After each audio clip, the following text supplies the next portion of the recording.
If you don't know, pizza is available in the back. If you have not gotten your pizza, I would suggest you go and get your pizza.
All right, people in the back.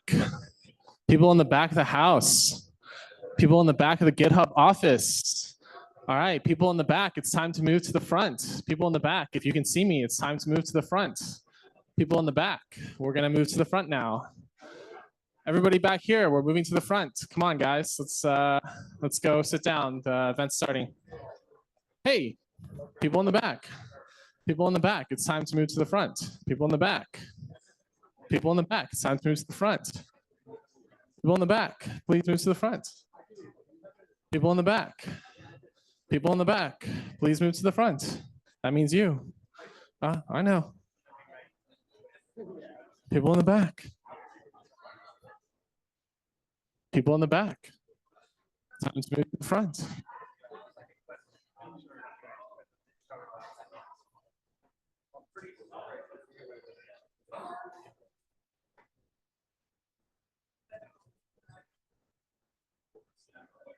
You have like enough.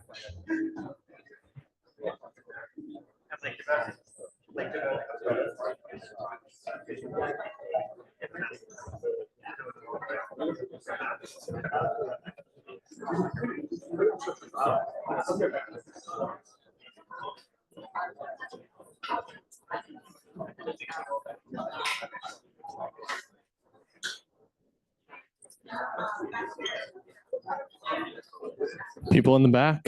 I see you walking back towards the back. You should be walking towards the front.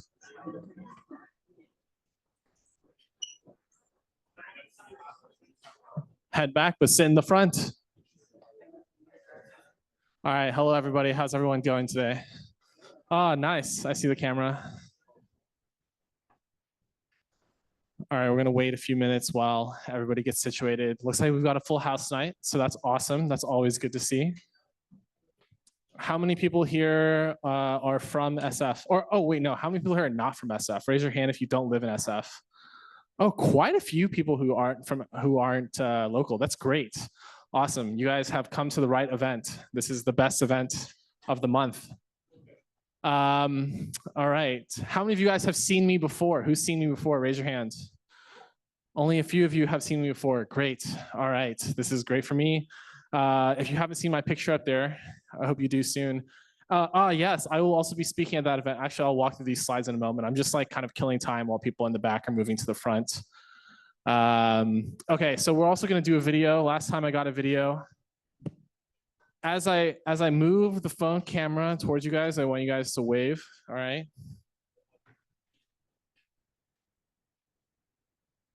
Hello, wave to the camera. Awesome. Great to see so many people here. Very crowded.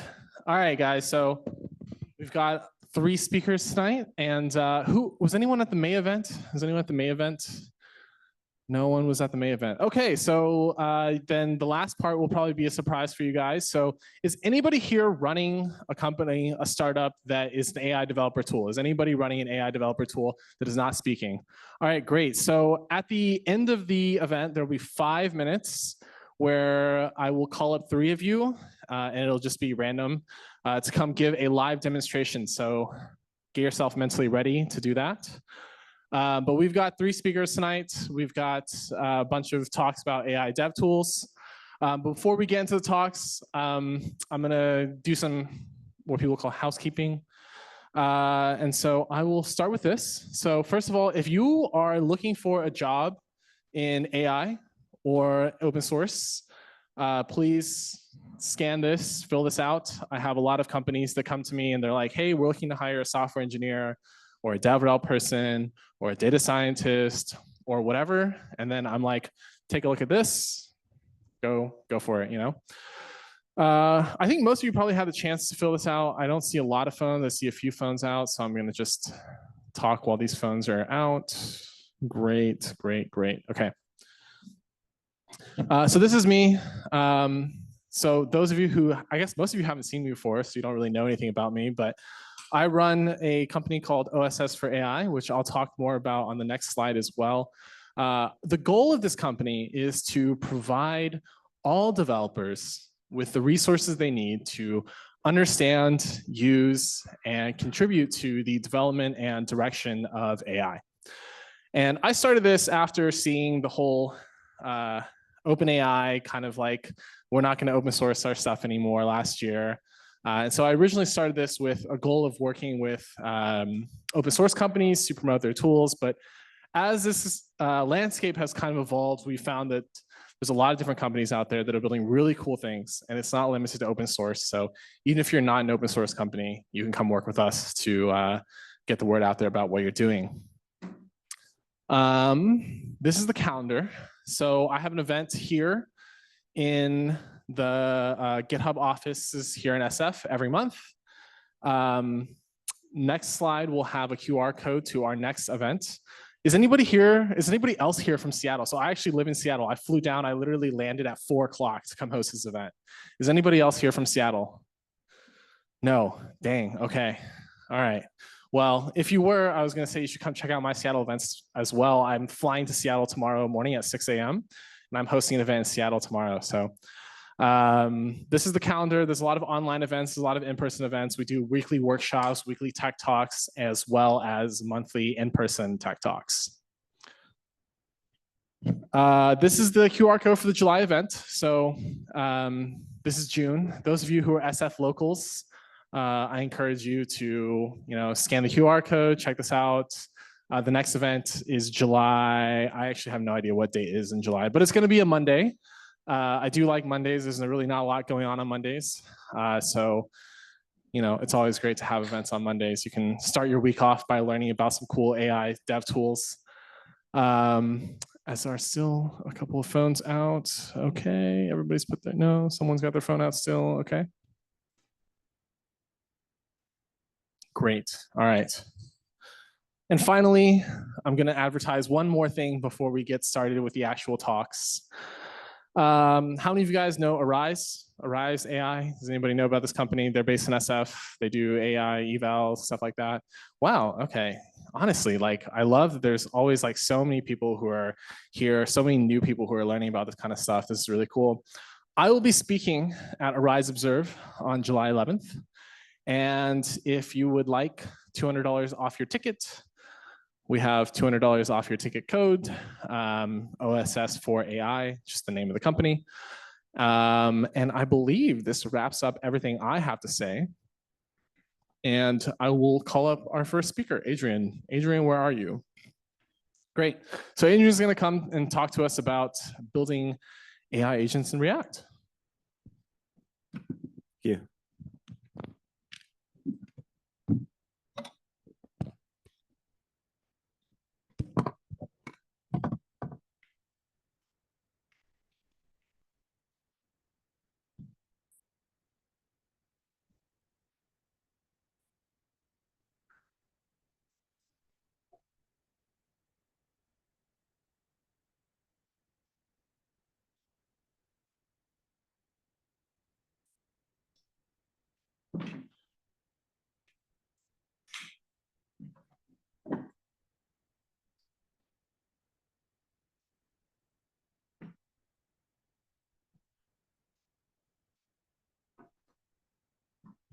Does anybody see that anywhere?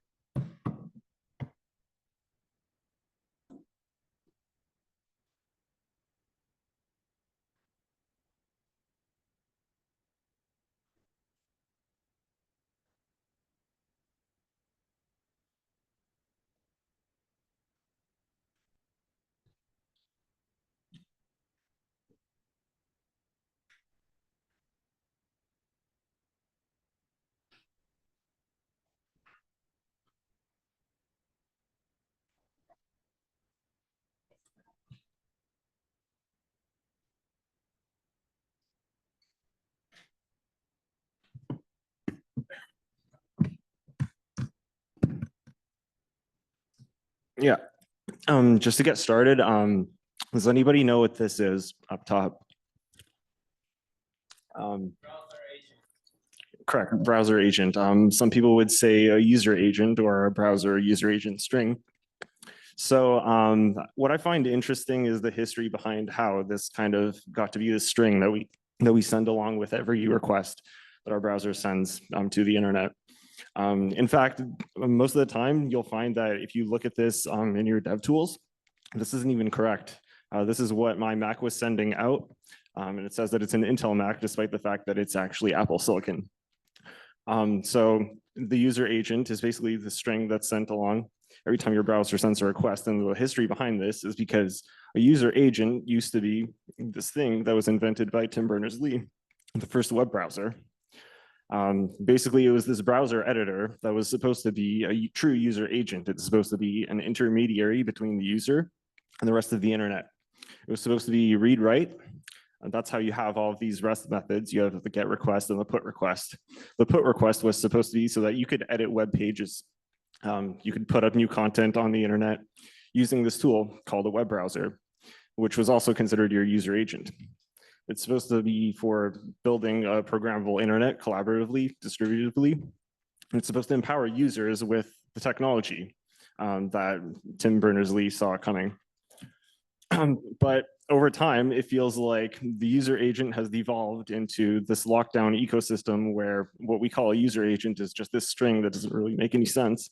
We just pass it along the requests whenever we send a tweet. So I just found that kind of like an interesting introduction to the kinds of stuff that I'm interested in. So I'm Adrian. Some of the more interesting companies that I've worked at are Microsoft, where I worked on the SQL Server team bringing SQL to the cloud. I was one of the first engineers at Webflow, where we built out the React implementation of our first design tools. And also worked at Magic Leap, where I worked on a lot of really cool stuff that I can't talk about because I'm under NDA. They were really ahead of their time. So right now I'm working on Upstreet, where we're building friendly AIs for a more open internet. We've been doing a lot of stuff over the last couple of years, kind of building out an embodied tech stack for AI agents. One of the things that we released last year was a paper and a bunch of prototypes called Chat World, which is basically just embodied agents who can perceive and interact in a virtual world. And that includes the real world, because I actually really love VR as well. I have a Vision Pro and I develop extensively on that as well. The idea is to basically bring a new digital life form into existence through the technologies that we already have, and build it in an open, distributed, collaborative way. And just building a shared space for AIs and humans to meet. But today we're talking about the agent part of what we're building here. So basically we learned a lot of things trying to build out this agentic architecture that's supposed to be multi-agent. It's supposed to have perceptions. It's supposed to be able to interact with the real world. And so this is kind of an introduction to how I feel the problem can be decomposed and why some of the current solutions kind of aren't exciting to me. So one of the things that you have to deal with when you're building AIs is context management, especially in the context of a large language model that's producing messages, doing some sort of actions. This becomes a really complicated problem where you're trying to put in stateful business logic into a prompt, into a model that you don't even know if it's going to be the same model next week, because it might change. You have to prompt engineer personalities, message history, RAG, and it's always different for every single model that you use. Another big problem is memory management and giving these systems some level of intelligence that's beyond the context window of an LLM. So there's a lot of papers out there on how you can do this. There's reflections, there's reflect, there's other chain of thought mechanisms. But it becomes a complicated problem to take the context of an LLM, embed it, find the most relevant parts that you might want to add to that context, fetch it from some database, and do this very efficiently, very fast, without necessarily blocking a user experience or slowing down your agent to a crawl. A lot of the problems also come down to tool integrations. There's a lot of things that these LLMs, these agents would want to do, but don't have the ability to do. So OpenAI has function calling. They released that, I think a year ago, 1 or 2 years ago. But that's probably the best way that we currently have of allowing these agents to touch the outside world. The problem is with a lot of these companies who are deploying their private cloud models, you're kind of limited to the tools that you can use and the ways that you can integrate them, and also the performance at which you can integrate them. There's a lot of work to calling external APIs, capturing the results, chaining tools together, and then making sure that your prompts are able to handle all of that. Some of the problem also comes down to interface. The agents are a very general technology. I think the web is one of the best gifts that we have for being able to interface with these powerful tools. But sometimes you just need a mobile app. Sometimes you want to be able to call and text these AIs. Sometimes you want them to post on social media. And you're dealing with multiple modalities at this point. There's not only text, there's images that are coming in.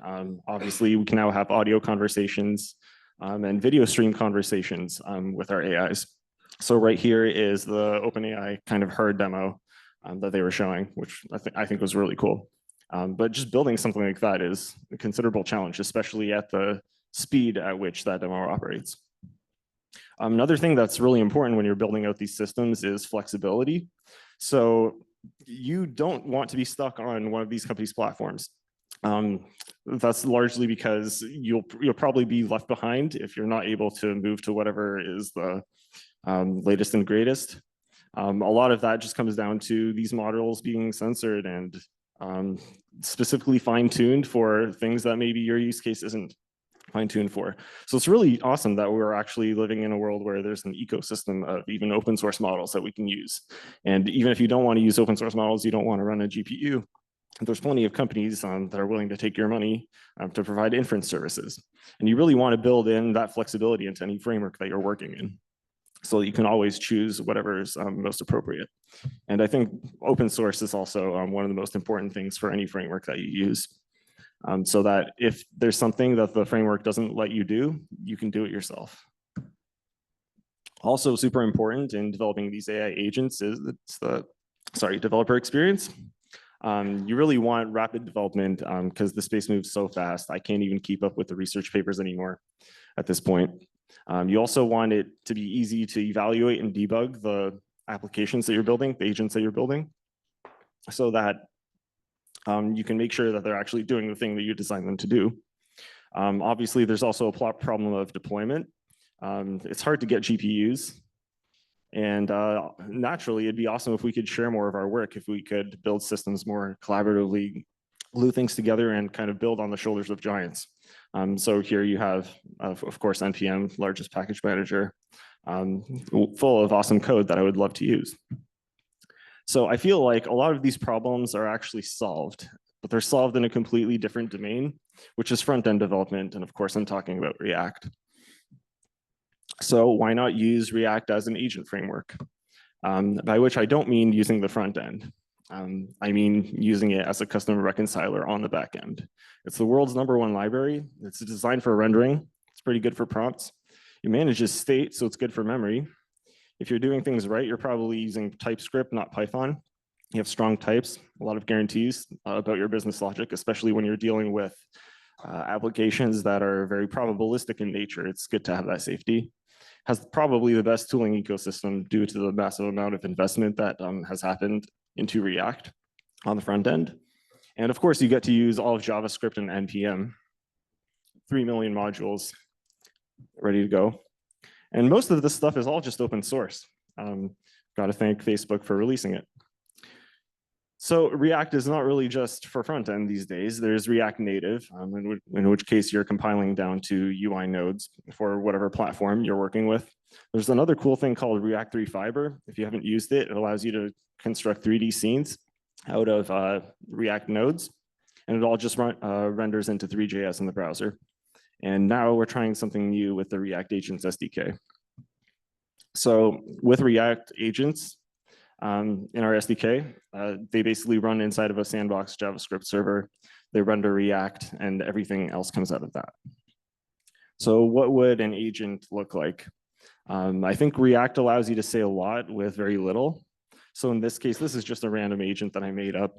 It has some personalities that are injected in, some dynamic personalities. It has a biography that can be an arbitrary string. It has web browser functionality, in this case powered by BrowserBase. It has image generation capabilities, in this case powered by DALL-E 3. And it also has an auto task manager. So not only will it hype me up, not only will it send me cute cat pictures, not only will it base things on my horoscope, but it will also be able to manage my schedule. So how would you run something like this if you developed it in React? We want to keep things pretty simple. You just download the SDK if you want. You can make it global. And this workflow is very much inspired by the React frameworks that you're probably used to, things like Next.js, Create React App. You create an agent, you can CD into it. You can do a bit of configuration if you want. There's an agent JSON file that has some details about the models that you're using. There's also a Wrangler TOML if you want to deploy this yourself to Cloudflare. But if you want to just get started, you can type USDK dev chat and you're chatting with the agent. In which case you get something that looks like this. You have the code in your editor, you have the command line, and you have a web browser app that allows you to chat with your agent in real time. So the agent also hot reloads when you edit the code. That means if you change any aspect of your agent, you automatically get to test it. It's like having a GPT builder, but local. And the rooms in which you're testing these agents, they're actually multiplayer. If you want to test this with your team, you can send that link and you can both test the agent at the same time. And when you're ready to deploy, there's another deploy command. It deploys directly to Cloudflare, but that's not required. You can also host these agents on your own. Wrangler provides infrastructure for just doing that. If you have any server, you can spin it up. And when the agent is deployed, it's a pretty similar interface. Any user can kind of find the agents that they want. They can add them to the group chat. It's a multiplayer group chat, so the rooms are shared. And if you don't like this interface, I mean, we built this in 3 days. If you don't like this interface, you can build your own. All the agents are running on WebSockets and REST requests. So if you wanted to actually build an agent, what would that look like if we were going to start with something a little less complicated? In this case, you can just have a regular basic agent that does absolutely nothing except act like ChatGPT, in which case you just have an empty agent tag. All this agent is going to do is respond to the user with the default prompt, not really much flavor to it. But you do have the full power of React and JavaScript when you're doing this. So that means if you want this agent to, for example, respond every 5 seconds and nag the user about something, you can do a use effect with a set timeout and a rescheduling process with proper clearing. And then this agent will now constantly nag the user. I don't know why you'd want to do that, but you can. So basically, what you also have here inside of the agents SDK is a way to control the agents. And we found that there's essentially 4 different aspects of an agent that you might want to control. And everything kind of boils down to those. The first of those is prompts, which is basically the thought canvas of an AI agent. You're managing the context that the agent is currently working with when it's generating messages. So here we have an expanded example of what we saw in the previous slide, where we've abstracted the whole yapping concept out into its own component, and the agent will constantly be sending you messages every 5 seconds. But now you can also add an additional prompt where you're saying, pretend to be the user's mother, and they're checking in on you. Now the agent has a personality, and it also has behavior. You can also make the prompts extremely dynamic, and it can be a multi-step process as well, because you have all of the async functions and the browser libraries available to you. So in this case, if you wanted to look up what the weather is like wherever the user is, you can use the geolocation API to get the user's current position. Once you have that, you can pass that off to fetcher for weather, which will take the longitude and latitude and an API key, and it will give you back the weather result. In this case, it's in JSON, but that's okay because LLMs can handle that. Once you have that result, the on-result handler gets called, and then we'll set the weather on the local state. Right now, we're just using regular React state management. Once that happens, the weather will become a node inside of the prompt, and the agent will now know the weather where the user is at, and they will respond accordingly. There's a lot that goes on in the background to make this happen, but ultimately, you're just fetching dynamic data, injecting into a prompt, and then all the prompts get concatenated. And if you want to have your own API keys for arbitrary endpoints, you can put them into .env. Another thing to note here is we're leveraging React suspense mechanisms to make sure that these prompts are properly synchronized when they're rendered. So in this case, the prompt will not render unless the APIs have fully resolved, and React just lets you do that right off the bat. Another one of the primitives that I think are really important when you're building AI agents is actions. You want your agents to be able to perform some sort of action based on their decisions. And it's kind of like a world interface. So one of the most natural ones, the first one I think that OpenAI released was the web browsing. In this case, you could implement this yourself by creating a JSON action node. In which case you specify the name of the action, when you're supposed to call it, which is just the description, which also takes an optional hint from the higher level component. So if you want to fine tune your web browsing with a specific hint, you can do that, just pass in the string as a prop. You're also specifying the schema for which the tool should generate arguments. In this case, it's just specified with Zod, so it's well typed.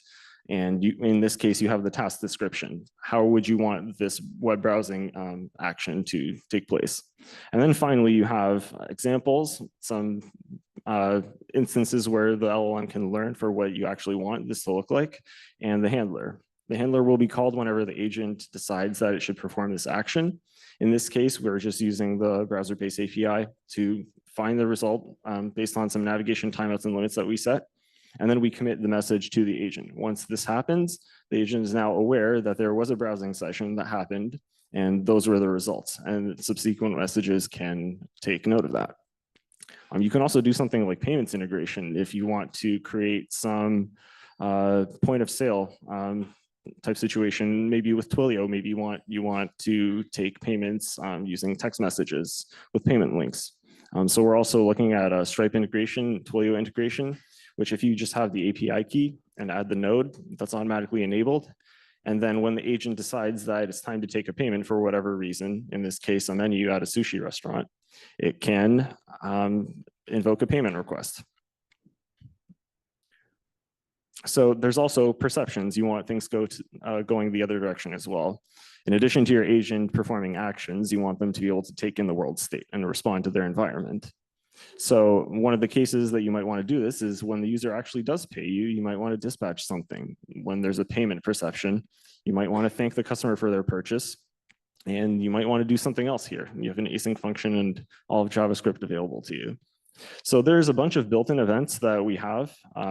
Obviously, there's chat. If a user or another agent chats, then you can take some sort of action based on that. You can take an arbitrary request because these agents are full web servers. You can take in media. That includes images and audio. And you can also stream video and audio, as well as payments, like I mentioned. In this case, this is an agent that has an API. And the way that you do that is you just support a request perception and you provide a handler. In that case, you get the full request and you can do anything you like. In this case, we can inspect the agent, we can ask them how they're feeling, and that's going to be the response of the REST request. Or you can put them a new personality, in which case that's going to be saved. And this all just is available to you through regular REST APIs. This is also really good for webhooks. Another thing that you can do is if you want to run the her demo, you can take in video frames from users in the chat room. In that case, you would just ask the agent to ponder what is happening in this video. You pass in the frame that's coming in from the user. And then based on that, you can set the video descriptions for each user. And that eventually makes its way into the prompt where the agent can take note of what's happening in the world and react accordingly. And now the agents have eyes. The final piece of agents that I think are really important is breaking down problems into tasks and actions and schedules. You want agentic processes at the end of the day. You don't want just a chatbot. So one thing that you can do is if you want the agent to wake up at a specific time, or maybe wake the user up at a specific time, you can just pass that in as part of the prompt. There is a scheduling mechanism that happens in the background where the agent knows that it's supposed to sleep until a specific timestamp. And since this is running on a Cloudflare durable objects, we have an alarm system set up where the agent will efficiently go to sleep if there's nothing to do. And if there is something to do, kind of like a Node.js event loop, then they will wake up and perform that action. And it's as easy as passing in the prompt. You can also manage tasks dynamically. So tasks can be generated by the LLM. For example, in this case, this is an agent that generates tasks to help the user with their homework and keep track of what they're studying. That task will be generated, and when it is, it becomes part of the tasks array. And then you can render out those tasks individually. And each task can also be an action that the agent is performing and cognizant of every single time they run the event loop. And so with these four pieces, you can pretty much compose anything that you would want your agent to do. Another thing that you might want to do is compose your agents themselves, and that is also possible.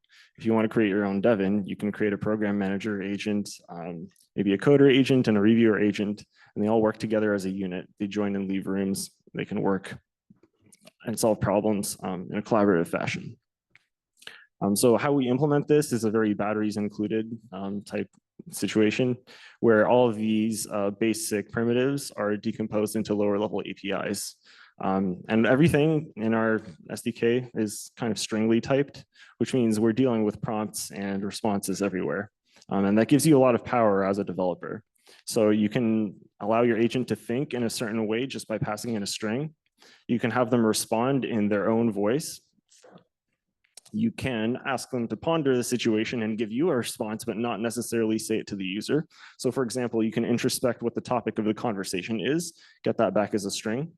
You can generate data based on the context. If you ever need to make something up to hallucinate some sort of structured data, you can also do that in a typed fashion. And there is built-in retrieval and memories as well, so that if you want the agent to remember a fact about the user or recall any fact about the user or about anything else, that's just part of the API. There's also a bunch of built-in components inside of the SDK.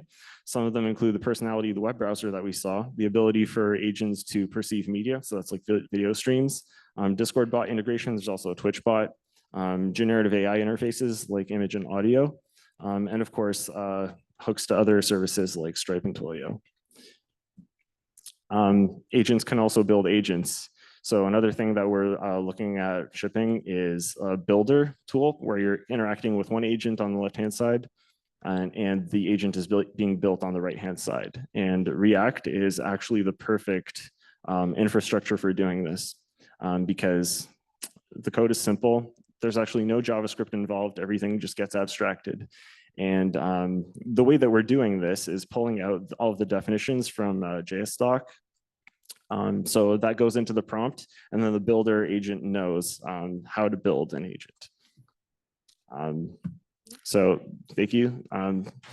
Basically, we are shipping an alpha version of the SDK this week. If you want to take a crack at it, you can check out upstreet.ai/referral. Sign up there.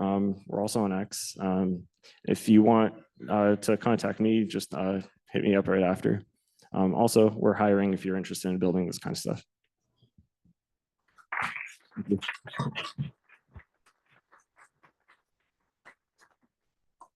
I could take questions if there's any.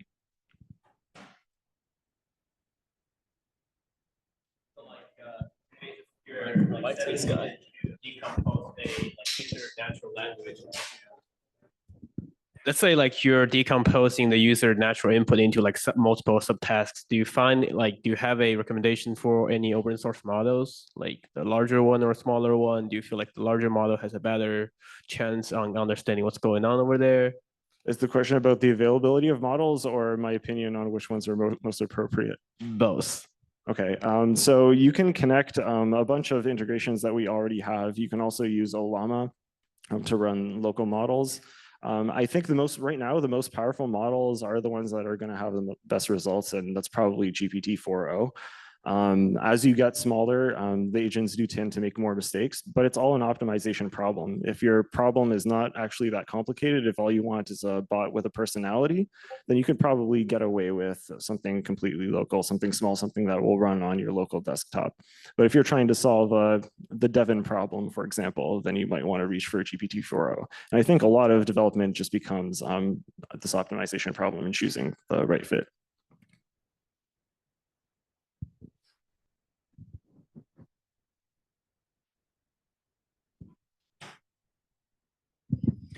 So how do you think about testing and reliability for an application like that, where you have lots of steps that depend on the previous step succeeding? We're just getting started with that. There's two ways to think about it. You could do it at runtime, in which case it's a dynamic optimization problem where you have chain of thought processes where the agent is kind of self-correcting. But there's also things you can do. We haven't done it yet, but React and JavaScript in general have excellent CI tooling. What we want to do is have an infrastructure for being able to run evals on these agents as well at the higher level. So you can optimize your prompts before they even hit the dynamic phase of execution. And how would that affect the developer experience? Like, is it below the public API, or does it run as a proxy? Like, how do you think about that as part of the developer experience? I think we're probably going to have an actual test infrastructure where you can write tests and some sort of metrics like an evaluation function, and then have first-class support for that. So you can just run the tests or run the evals, and then out comes a number. Thank you. Looks cool. Thank you. Time for one more.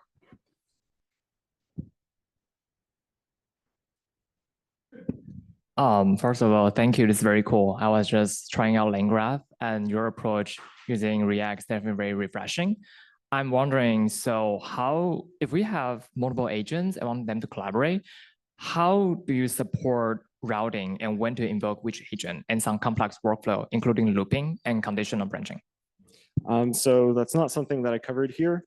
But we also have a friending system. We're trying to build out a social network for these AIs as well, in which case they can matchmake. So if you want to find an agent that can do something, and as long as it's deployed, you can pass in a prompt for who are the agents that I need to meet, who are the agents that I need to friend. In addition to that, I don't know if anybody here watches Black Mirror, probably a lot of people, but one of my favorite episodes there is Hang the DJ, which is this dating simulation thing, where it's basically this simulation has happened so many times that I have confidence that you would be a good match. So we're also running those experiments in the background to kind of optimize this process. So if this agent really wants something done, then it's their personality and their past chat history and every action that they've ever taken is also taken into account. that these agents would actually be compatible.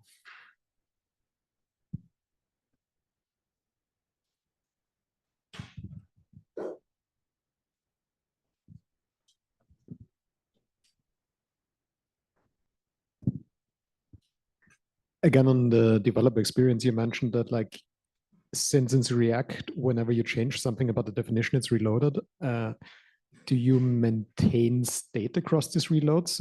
Assume I'm debugging something, I want to add some prompt somewhere, and do you retain the state, or how does it work? So that's a good question. I'm not sure how it currently works. I think right now it's blowing away the state, but there are ways that you can hot reload where, for example, a mounted component, as long as it hasn't changed, it'll retain its state. That's what we're working towards. But also every agent has their own memory. They have their own scratch pad, their own database, and of course the message history, which is not lost across the restarts. So it's a bit less of a problem. But when you're dealing with very React-y type things like context and use state, use effect, then you probably want the first solution. And we're looking to make sure that the framework supports it. Thanks. Very cool. Thanks. So what's the seriousness of the applications that we could use this for?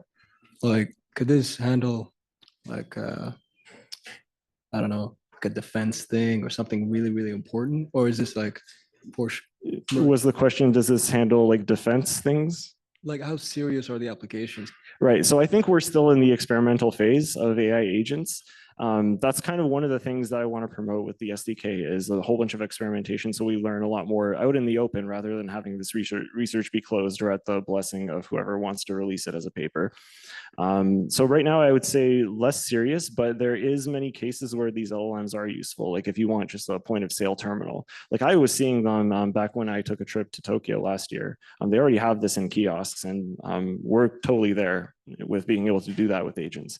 I think as the models become better and better techniques are developed, and we build out a broader ecosystem of agentic developers that are talking to each other, sharing their research, it's going to be taken a lot more seriously, I think, the next couple of years. I think we have time for one more. Or not? Okay. Oh, okay. We'll take one more. Great talk, thanks. Do you see Upstreet being used also for applications that don't have a UI with a human, like for back-end workflows? Yes, definitely. I'm very interested in IoT cases as well, where there isn't necessarily an interface. And I think agents are an awesome way to develop out those kinds of things, taking in context and adding intelligence to contexts that normally wouldn't have them. 100%. The perception system that we have, in addition to the fact that it's REST compatible and you can take in any requests, we're open to any other integrations for any other pipeline that might be necessary for your use case, so that you can hook it up to any device. Awesome. Thank you, Adrian. Thank you.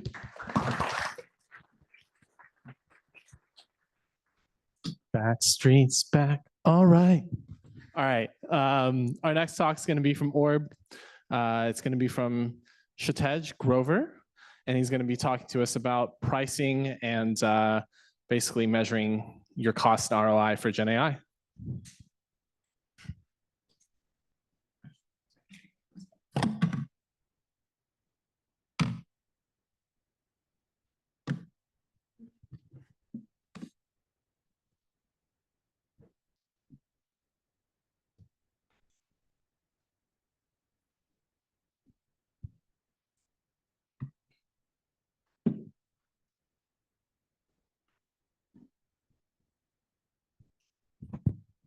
Cool. I'm going to be giving a little bit of a different talk. I did not advance the slide, so.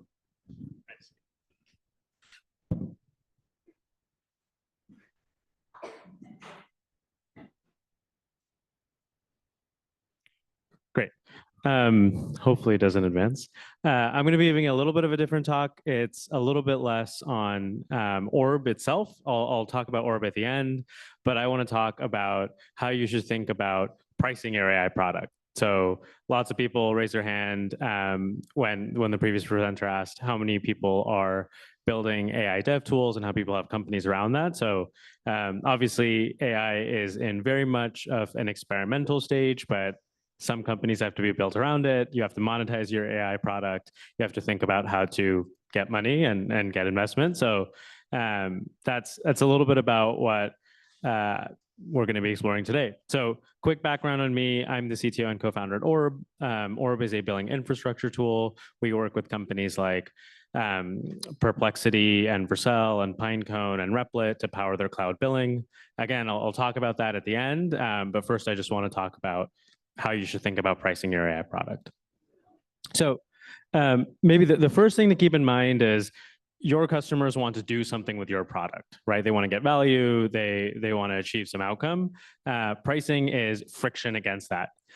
In some sense, and in a lot of ways, that is exactly what you want. Pricing helps you measure how valuable your product actually is. Getting someone to pay for it is a pretty key instrument to understanding, are they actually going to be able to extract something from the product that's useful to them? So introducing that friction is good, but just like clicks in a sign-up funnel, you should think about it as friction that you're adding. There's kind of three key principles I want to talk about when you think through how you should price your AI application. Maybe let's start with the first one of audience. It's important to think about who you're pricing for and what market segment they're a part of. I think one way in which this comes up is if you're selling to an individual developer that's just going to come on your website, maybe get an API key and just start using your product. That's a very, very different buying decision than selling to an enterprise where they might have a whole procurement team, right? There, you need to be able to make a sale such that you can build an advocate at the company. They can figure out how your pricing works, but they can also advocate for your product to their internal team. So you might be selling to an engineer, a head of engineering, but they might need to then go to other cross-functional audiences and make a case for why that company should spend thousands, if not tens of thousands of dollars on your product. The two things that you should almost always keep in mind is your pricing needs to be simple and predictable. I'll give some examples in a second. There are companies that violate this, but you should only do this with extreme care when you're very confident that the user that you're targeting, the target audience, actually understands the axes on which you're introducing complexity. And then finally, pricing can be an incentive structure, and it often is. So when you're thinking about building your product, you're often thinking about which are the blessed paths that you want your customers to go down. Pricing is one way to get that to happen. So let's go through a few examples. Here's, I'm imagining a lot of folks in the audience have been on this page. This is a page from AWS RDS, I think specifically Aurora. And this is telling a story. The first story it's telling is AWS's audience is clearly very technical, right? The people who are thinking about pricing are also very technical. It's not super decoupled. The other thing that this is telling you is AWS is clearly trying to drive some incentives. The thing I've highlighted is that data transfer in to RDS is free, whereas data transfer out from RDS to the internet is very much not free.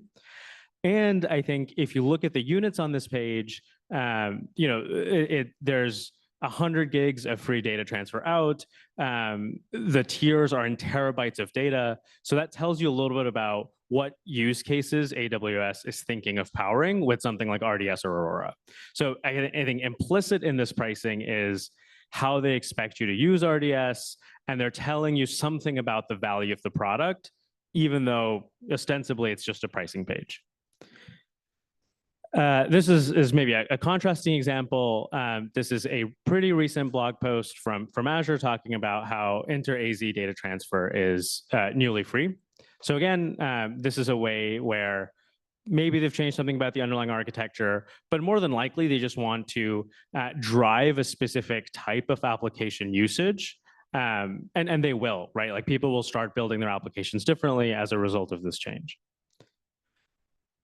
This is an example from, I believe, Base 10, and they're talking in terms of 3 different tiers. And so the first thing that you see when you look at this pricing page is, okay, I have two choices. I can host it in my cloud, or I can host it in Base 10's cloud, right? That's kind of the first split here. And then you see they're talking about $30 in credit and then a custom quote for the other two tiers. So really kind of emphasizing it's really easy to set up. Just click here, get $30 in credit and try it out. That's a very specific way they've constructed their adoption and product motion.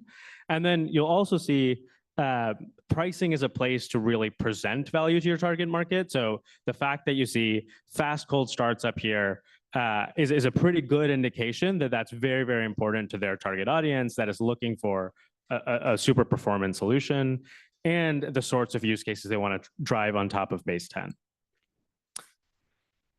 Of course, this is the OpenAI pricing page. There's actually, I think, a little bit more happening here than seems obvious at first. Obviously, they're presenting to you two very specific models. And so as you're scrolling through the pricing page, they're simplifying that decision-making process. They're showing you a couple different axes, so per model, input, output, and then they're also showing you per million tokens. So again, the idea that 1 million tokens is a reasonable amount of input or output is being implicitly communicated when that's the kind of pricing axis. There's also the context window, which is, I guess, implicit in the description here. Now, I think a lot of developers, especially technical audiences, see pricing pages like this and are like, this sucks. Like, this company doesn't know what it's doing. Obviously, ServiceNow is a very big company, very successful company. But I think it's worth emphasizing that contact sales for a quote can be extremely effective. And a lot of the reasons are their target audience is not people looking to, go log into ServiceNow and provision something. It's people who probably have an existing use case for ServiceNow. And so they're cross-selling or upselling them. And products like this require a lot of value sales before someone's going to adopt your product anyways. And so this makes a lot of sense. And in fact, probably drives a lot of their sales to actually have someone talk to you about the product offering. One thing I think that's interesting is you should be adamant and I think very not hesitant about prescribing who your pricing is for. So this is from, I believe, Pinecone, and they literally say, starter is for trying out things, standard is for production applications, and enterprise is for mission critical production applications. And so this kind of reduces the cognitive overhead. If someone is looking at this pricing page, they're immediately steered towards one of the tiers, and then maybe they can start configuring or second guessing themselves. But I think it's very important to be as prescriptive as possible when you're presenting pricing. Another thing to think about when you think about your target market and your audience is you should think about where they're coming from. So this is an example from Cloudflare and specifically R2. And lots of people who are using R2 are presumably coming from S3. And so, if you think about these big enterprises adopting an alternate to S3, they have to think about mapping their existing workload into R2. And if they're already thinking about their S3 costs as a function of API requests and storage, you can innovate on pricing, but you're actually going to make it much, much harder for these like lift and shift workloads because they have to redo the math, maybe even like think about their usage pattern in a lot more detail before they can compare the pricing of your product to what they're already using. Let's talk a little bit about margin. So famous quote from Jeff Bezos, your margin is my opportunity. Obviously, like the thing this is getting at is a lot of folks say that you shouldn't do cost plus pricing, right? You shouldn't just look at your costs and add a little bit of markup to that because you should try to emphasize product value. While I think that's true, it is important that you're thinking about your costs and thinking about the efficiency of both your architecture and how your costs and price track towards that. Because if you're being inefficient, someone will, especially in a market like AI, just come and disrupt your pricing model. So I think my push would be for AI companies, especially, maybe you don't have to understand the precise costs, but I think you should understand where those costs are coming from and what the cost structure is. The reason that understanding the precise costs might not be super interesting is, let's say you're using OpenAI and the model prices just change overnight. That's very possible. It's happened, but it's important to understand what is the source of costs. And then I'll give another few examples of this, but I think this goes really well when you're able to take specific innovation in your technical architecture and translate that into the cost structure. So you all are very familiar with this. The cogs of running AI roughly bucket into three different things. The model, whether that's something you're running or that's something that you're calling into or hosting on a different cloud. The training of the model, and then all of the kind of operational work around the model. This is another example from Cloudflare, and I think it's a good example because Cloudflare has talked very loudly about how they can have a pretty different pricing model because they're taking their initial workers isolate architecture and translating that into charging for CPU milliseconds instead of wall time. So it's an example of I think building a product in a certain way and then being able to pass that on to the end user. That's ultimately, running compute on the Cloudflare platform. This is an example from Neon, which is a Postgres serverless Postgres database. They've done a ton of work around being able to separate storage and compute, and have put a bunch of technical, I think, core IP work into that. And here you're seeing them, that roughly does translate into their pricing itself, but also the fact that they're highlighting instant read replicas, I think, is a translation of that work that they've done. Whereas, maybe other products would charge for spinning up read replicas. And then here, this is an example from Modal, another inference company. And there's a few things that I think are interesting. Again, they're charging per second. They've put a ton of work into really, really fast starts. And I think they've kind of rebuilt their file system. And I think that translates to the fact that they can charge at such a granular level. So the tagline there of being not just compute time, or exactly compute time by the CPU cycle, again, emphasizing the kind of low-level work they've done. Sometimes costs aren't the high order bit. If you're a company that, for what it's worth, this specific article has been debated, but if you're a company that is just looking to experiment with AI and looking to drive user adoption of your AI products, costs don't have to be the thing that you overly index on.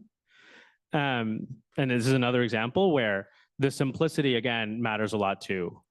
Slack AI, I think, happens to be just a per seat price. I think everyone knows that probably they're losing money on some users and well margined on other users, but at the end of the day, like, the simplicity of the pricing is really important to getting people to adopt.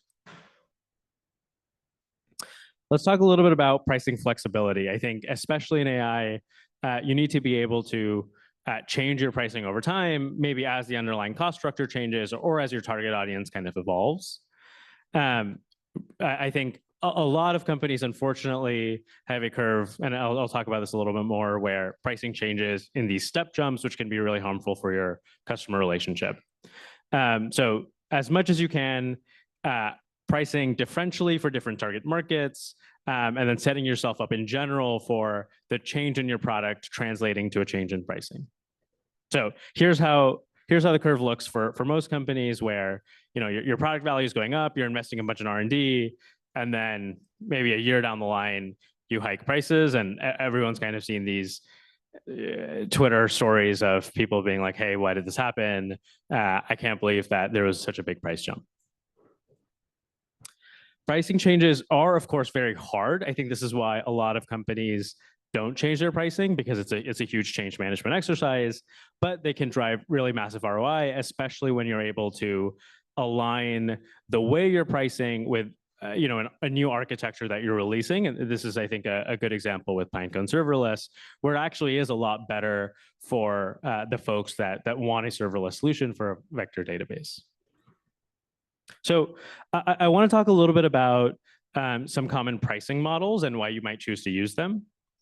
The first thing you have to do when you're thinking about pricing is select a value metric, right? And so this, for database companies, is storage or compute or network bandwidth, but it's something that your user would understand as a thing on their pricing page, and it's a dimension on which typically your pricing scales. You want to drive towards outcomes and not inputs, which is interesting because in the traditional world of SaaS subscriptions, the seat was always a pricing unit. I think we're more and more seeing companies move away from that because ultimately, like, access is an input, whereas the results you can actually drive with the platform are an output. And as it turns out, with the size of teams decreasing, seats are probably not a profitable way to monetize your product. And then again, I'll just emphasize, use your architecture and the way that you're building your product as an advantage, and maybe that can influence the value metric that you set up. So yeah, I think when you're thinking about picking your pricing model, you think about what is the value you provide. Can my user predict it? Is it simple enough? Is it the right amount of friction? And then go from there. So the first one that I want to talk through is prepaid credits. So obviously, like, super popular, made popular by Twilio and Snowflake. The interesting thing being Twilio uses it to combat like these fraud use cases where you need a balance in order to use the product. So that's like kind of a mass market deployment of prepaid credits, whereas Snowflake, I think, sometimes uses it for smaller customers, but really gets an advantage from it for enterprise customers. So prepaid credits can be used at both ends of the market. Lots of configurability here, especially when you think about rollovers, and again, super popular when you're thinking about enterprise contracts. And again, you want to counteract this with simplicity, but some companies do a lot where they'll give you different sorts of custom units with different behaviors. And if you've worked with, like, bigger enterprise companies on multi-cloud deployments, you'll see a lot of this. Why would you want to use prepaid credits? Oftentimes, it's an easier way to think about discounting. So it kind of gives you these two layers of translation where someone's buying the credit for some dollar cost per unit, and then they're burning down the credit at some rate depending on the SKU. And so instead of having to discount the rate at which they're burning down, you can just change what's usually called the cost basis or the dollar cost per credit. And so it makes discounting, or can make discounting, simpler. A lot of the times it's to accommodate fluctuating demand. So instead of saying, hey, you get 1,000 gigabyte hours every month, you can just give a larger allocation over the year. And so if you have these seasonal customers, it's much better for them. And then, of course, for your company, you get cash up front, right? Another pretty common billing or pricing mechanism I want to talk about is threshold billing. We're seeing this a lot more commonly in AI companies, where someone might sign up for your product, start racking up a bunch of charges, and then not pay basically at the end of the month. And so you're taking on a lot of credit risk. This is particularly common when you're selling to individual developers. And so in order to limit that credit risk, what companies do, they'll set a set dollar threshold, and then right when the customer hits that dollar threshold, they'll cut an invoice. And if that invoice isn't paid, then they turn off service, right? And maybe there's some allowance for multiple payment attempts, but it allows you to control that credit risk.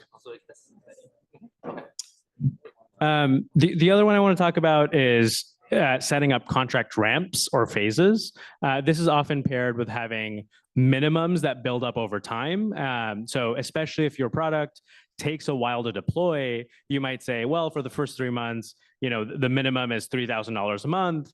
And then again, it can be either just time-based or trigger-based. After that, it's $10,000 a month because you're getting the full value from our platform.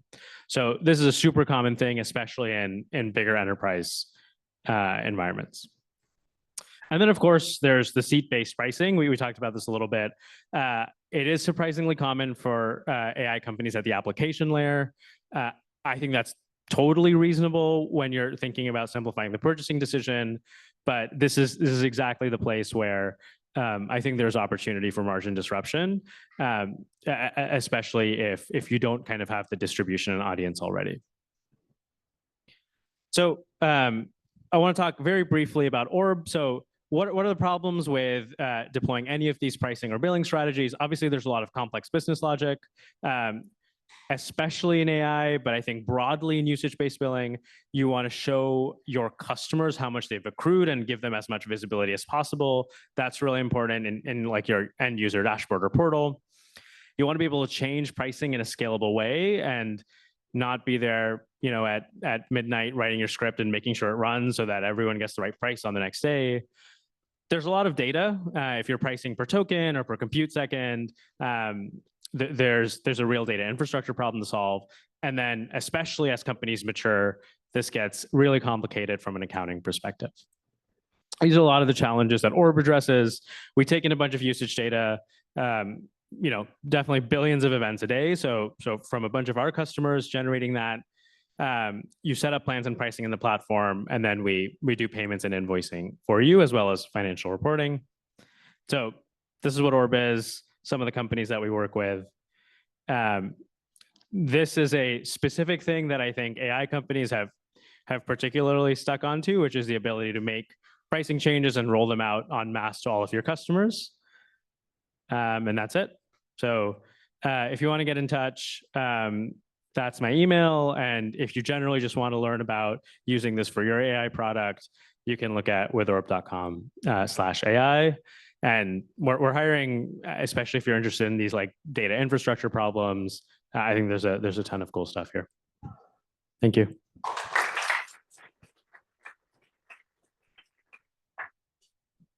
Questions?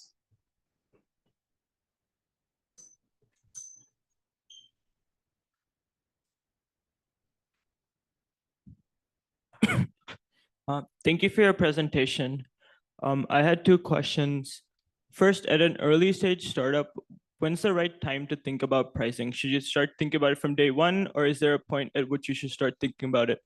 And my second question, typically at a tech startup, who's the right person to think about pricing? Because I see that you're the CDO of your firm. So is it a tech person? Is it the business person or someone else?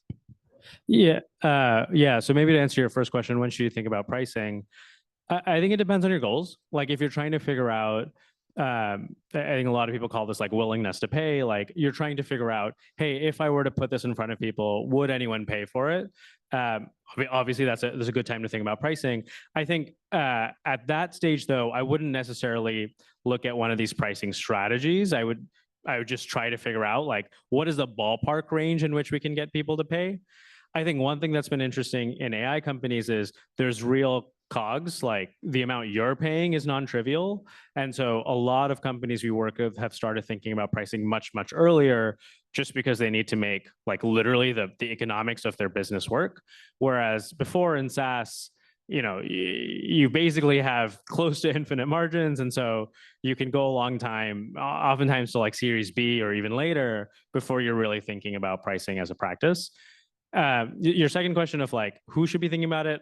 I mean, I think the answer is like at an early stage, the founders of the company should be thinking about it. I think over time, maybe there's someone in like RevOps or the business team, but I think it actually takes quite a while to get there. And in general, I think pricing should be tied very closely with product. So I think in most cases where these become really decoupled, it's a mistake. Thank you.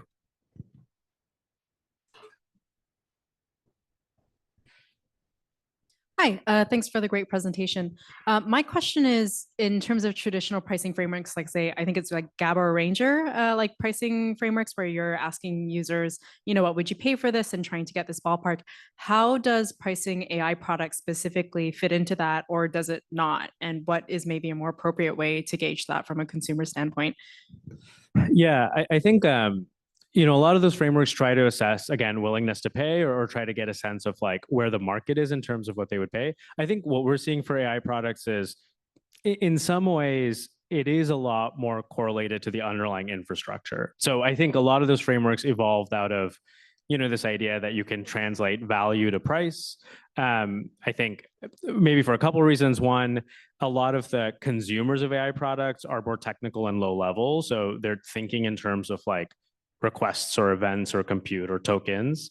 And because the field is so competitive, at least if you're talking about like inference companies, we're seeing there's definitely some convergence in what the user expects to see in terms of price. And I think that's driving a lot of similarities in price points. Thank you.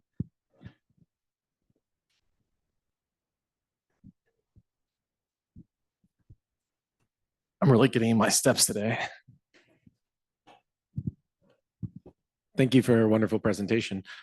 What's your opinion on freemium models and how to go from free trial and convert those users from a free version? Or, I mean, you talked about like cutting off at a certain budget or timeline. Like, how do you convert those users to paid users? Yeah, I think it's interesting. I think a lot of what I'm seeing, which makes sense to me, is I think when you were pricing based on access, a pretty big lever was like a timed trial. And I think what we're seeing is like the base 10 example was one example of this, which is like you get $30 in credits. And so that, again, what that dollar amount is, of course, depends on your underlying costs and how much you can afford. But I think giving credits that either expire a year out and are quite generous is what we're finding is a pretty good way to get people to start using it. I think the other thing we're finding is, again, depending on the use case that are okay for your product, a lot of AI companies today are effectively subsidizing the low end of usage with like their enterprise deals. And so they're willing to kind of lose money on some of these smaller customers if they have really big whales using the product. But like to your question of like, how do you convert people to paid? I think that's just like a product exercise. And yeah, I don't have many like specific pricing ideas to actually drive that specific conversion. I have some thoughts on that. You give them tutorials and different ways to build things. You give them inspiration so they can start their own startup, so they can raise money, so they can pay you.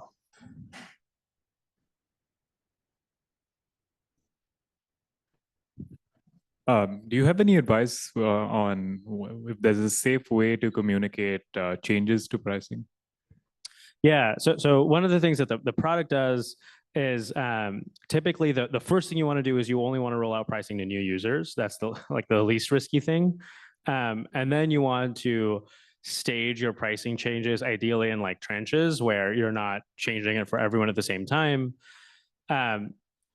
One of the things we've found to be pretty successful is no matter what your pricing changes, you don't want a surprise invoice. And so you almost always want to coincide your pricing change with a billing period boundary so that it's like either you get on the old price or the new price, both from like a user experience perspective, but even just from like a confusion perspective.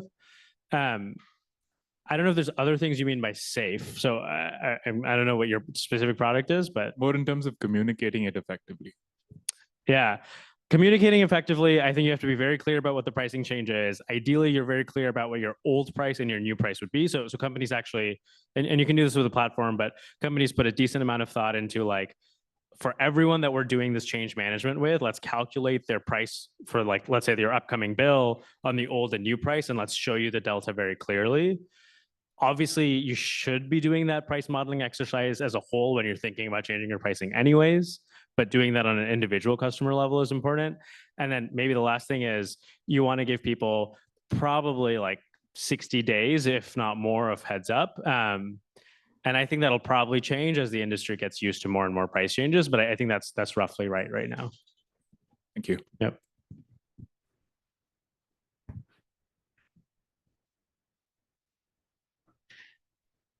I think we've still got time for one question.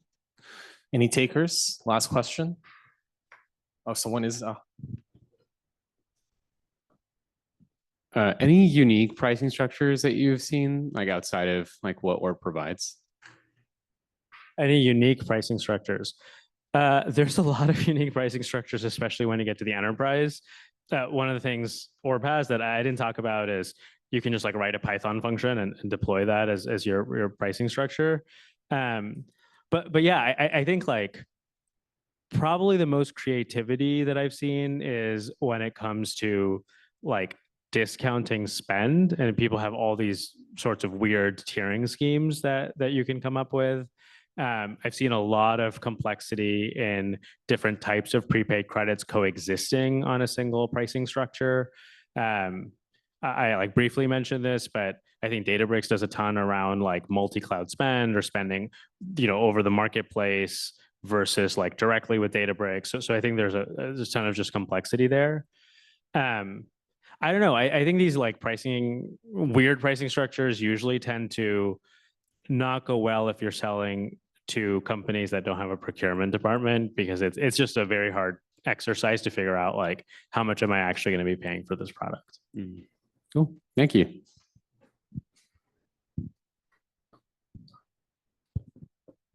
Thank you, Kshitij.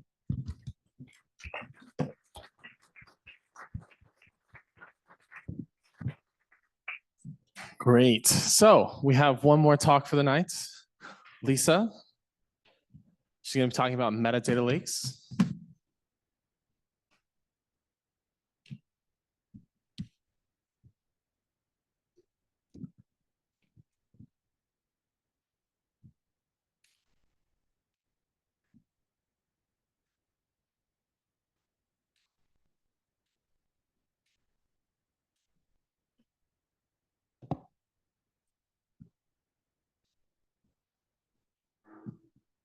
I swear I'm a technical person. Just watch me struggle a little bit more.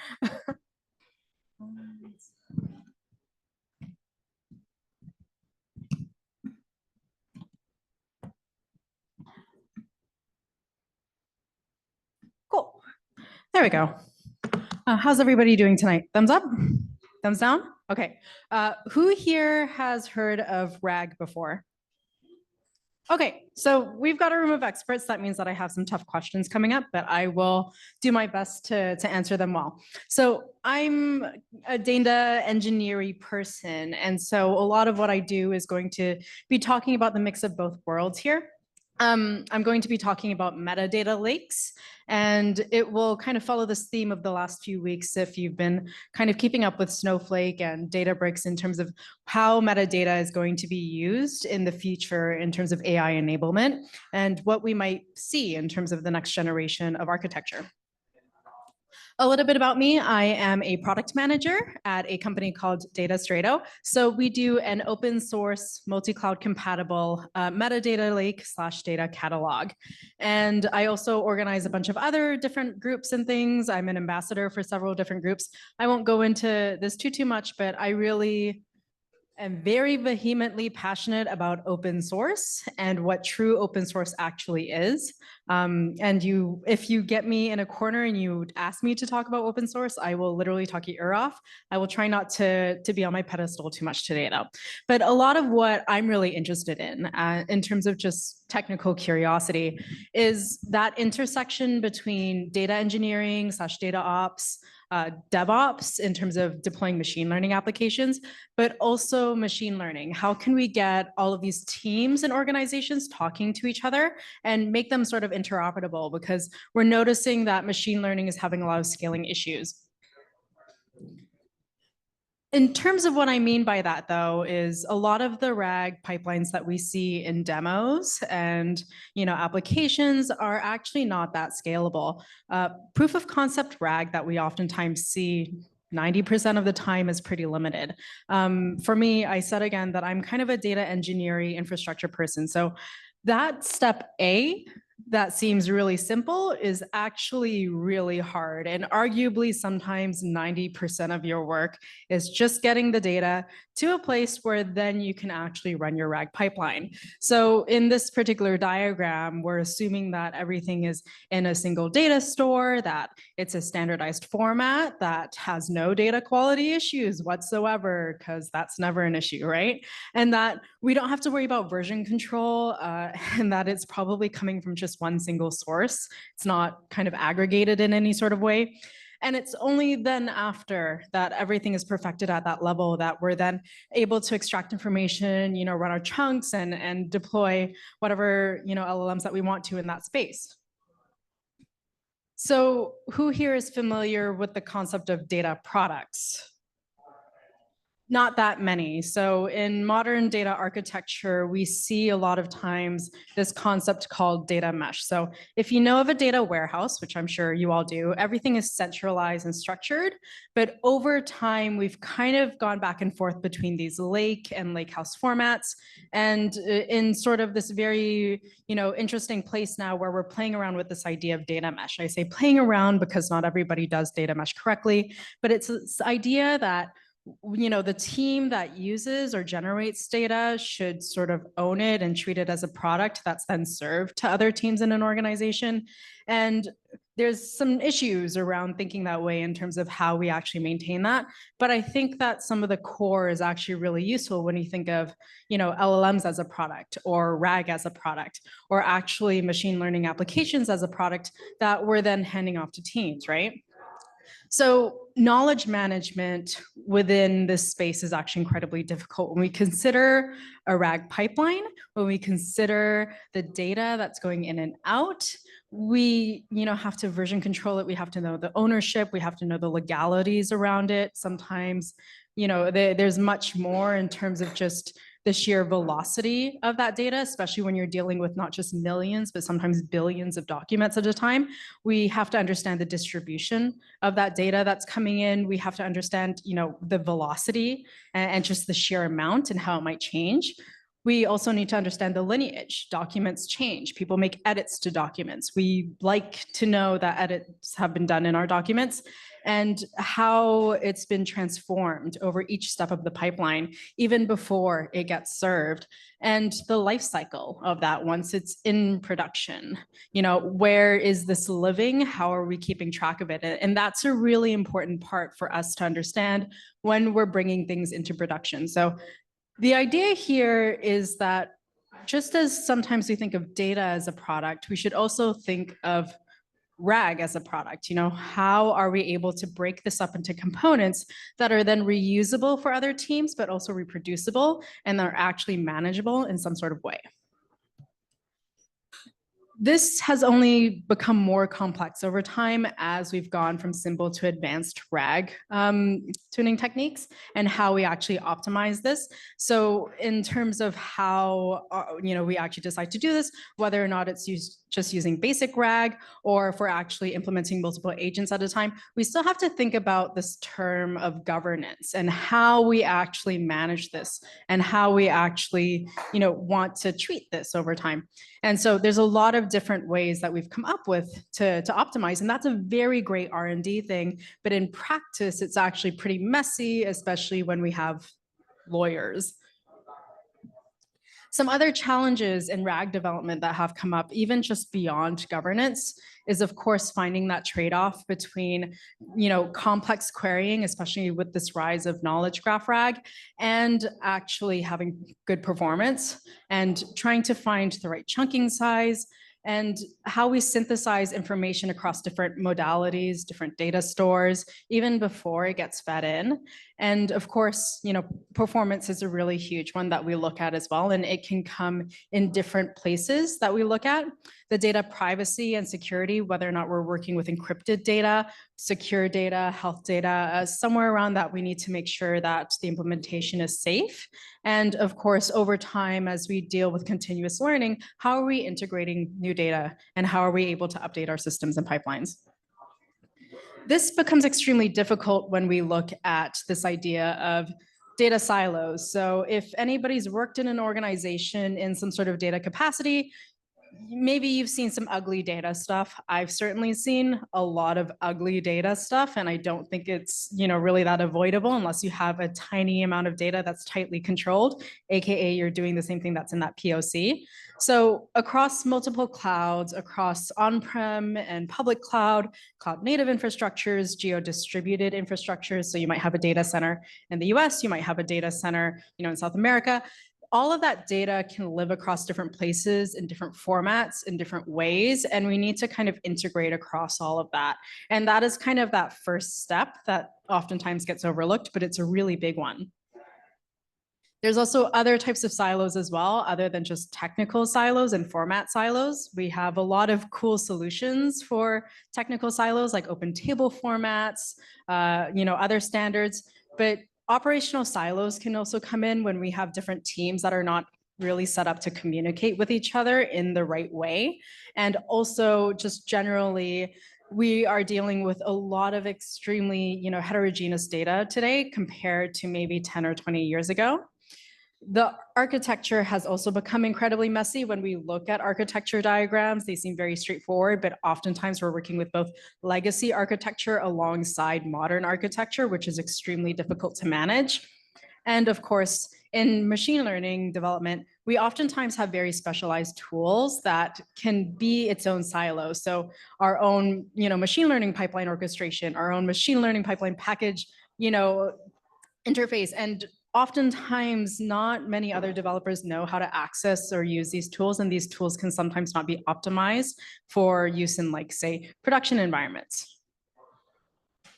This becomes this huge disadvantage. So if we look at the way that unified metadata management has been, it's been in this very strict way where we have one execution engine that can query against it. Maybe the actual metadata that's being stored is very typecasted, and it's kind of been living in, say, somewhere like Hive Metastore. It hasn't really been active metadata, but more so static metadata.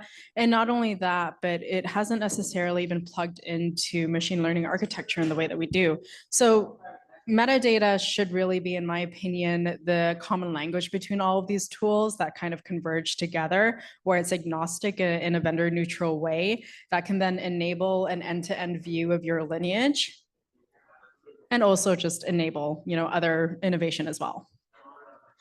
You can kind of see metadata being used in this way over time when we consider, the traditional business glossary and data dictionary, to then being a common layer that a lot of different people are able to use within an organization, to now being what I consider in the third picture here, active metadata, where you're creating this wrapper around different applications and tools and data stores that then feed into other automated applications, like, say, orchestration systems or recommendation engines as well. And it all depends internally how an organization is using their metadata in this very active way. But it's also somewhat consumer facing as well. So it's not just facing an analyst inside an organization, but it's actually being, this living organism that comes back and forth. So what is a metadata lake and why does it really matter? So our organization called DataStrato, we develop an open source project, which is now Apache incubating, called Gravitino. And we build this pooled metadata lake where other catalogs can actually push into. So it's catalog agnostic. And this is really awesome because we can do unstructured data, structured data, streaming data, and different machine learning models as well. So then you have this layer that sits atop all of your data infrastructure that can then be standardized in the way that you define. You can query it using whatever engine is useful to you, and then you can feed it into, say, any sort of RAG pipeline that might be useful as well. And that way you can have governance kind of in the same layer without it being, so spread across different things. And, kind of getting rid of the silos is what we're really looking at. So you can use Gravitino to build a metadata lake. And again, this is pool of data where it feeds into all of these things. And with this lake and fabric concept, you can actually have, access-based controls. You can have unified lineage in an end-to-end view. So not just viewing your lineage in terms of your data store and the transformations that have undergone in your data store, but also, if an agent accessed it or if it was being used in some sort of vector store, how can you then trace that as well? And in, production, how can you also view the lifetime of it? There's a lot of different examples of how this can be used, but you can plug in a lot of other different frameworks that can then take advantage of it. Gravitino is accessed through a REST API. We also offer, and we're one of the first to offer, an Iceberg REST interface as well. And so this is really simple, but under the hood can get rid of a lot of messiness. Our architecture is pretty straightforward in terms of, generally how you would understand it. So we serve everything as a REST API. We also have a UI as well that you can use, but this is a pretty technical audience. And through our metadata lake, we have catalogs for each registry that you have. And depending on what type of catalog you want to implement, we're going to treat it a little bit differently, but we're going to convert it into a common schema. We then have a metadata storage system that you can actually plug in. So if you want to push it to, say, GCP or something like that, we allow you to do that. And we build different connectors for different systems. The way that we process tabular and non-tabular data to a user is fairly similar as well. But generally under the hood, we actually do treat it a little bit differently. And depending on what type of data stored is, your actual functions might look a little bit different. So this is generally the common schema that's used, but you can also see that we're using a table versus a file set here. But with the same execution engine or different execution engine, you can actually access it all the same. So to kind of clarify, you might have a single REST API, but you can have one team using Spark access it, and at the same time, you can have another team using Trino access it at the same time as well, and have the changes persist. So this is kind of where we're considering data governance in a really machine learning driven way, and how we view this end-to-end idea of like what it might look like. Obviously, you can plug business intelligence in there with literally any sort of machine learning system. The way that it's served is very similar. Our idea is obviously through this fabric and common catalog that agents can access this data and then use the metadata in a really active way. Through this as well, we can have governance that's actually giving us a peer view. So we're not just developing in this R&D way, but we're instead, optimizing it for production. And through this, you can have different data classifications. Again, you can perform data security and compliance if you want to be like SOC 2 compliant or, HIPAA or FedRAMP. This is really important if you're actually making a business. And data discovery is really important as well if you're cataloging. So in terms of RAG patterns, I don't think catalog RAG is this totally new like RAG type concept, but it can be something that really enables agents to be able to have baked in governance features. And of course, it depends on the quality of your agents, what the quality of your RAG might be in its output. But the nice thing about this is that you don't have to overhaul your entire architecture, and it's completely compatible and can sit on top of or actually power your knowledge graphs and vector searches as well. And this is the really cool thing, is that you actually don't need to migrate anything in order to use Gravitino. You just kind of need to implement it and register your catalogs. And of course, whatever best way to do RAG 5 or 10 years or now might change, but the metadata that you use today will actually still be the same. And that's kind of the idea that we have. So again, know your data and control it. We have a lot of different connectors that you can use, and you can choose the right tool to actually perform the job that you want, but still keep that backbone the same. And that's really important because we've seen tools and formats come and go, and the vendor lock-in is really the thing that seals in, whether or not something is really screwing us over in our architecture or not. And having an open common layer is really important. So yeah, a little bit about Gravitino and its community. So we had our vote pass like just last week to become an Apache incubator project. So soon you'll be hearing Apache Gravitino at some point. And since our open source, we've actually had quite a few stars, although in the last couple of weeks, a lot more, because we're very similar to some competitors out there in the field, which are just kind of like single vendor contributed as well. And we don't know where they'll be in 5 years' time. And yeah, so I also wanted to do some kind of comparisons. So Gravitino versus Polaris, which was open sourced by Snowflake 2 weeks ago, and Unity Catalog, which was open sourced last week by Databricks. So we have 80 contributors on our repo currently, and this was taken on June 13th, which is not that long ago, just before the weekend started. We have 187,000 lines of code versus Polaris and Unity Catalog, which you can see here as well. The number of commits that you see, 2 commits is not that much. If you work in open source, you know that 2 commits is literally nothing. That's README and update README, okay?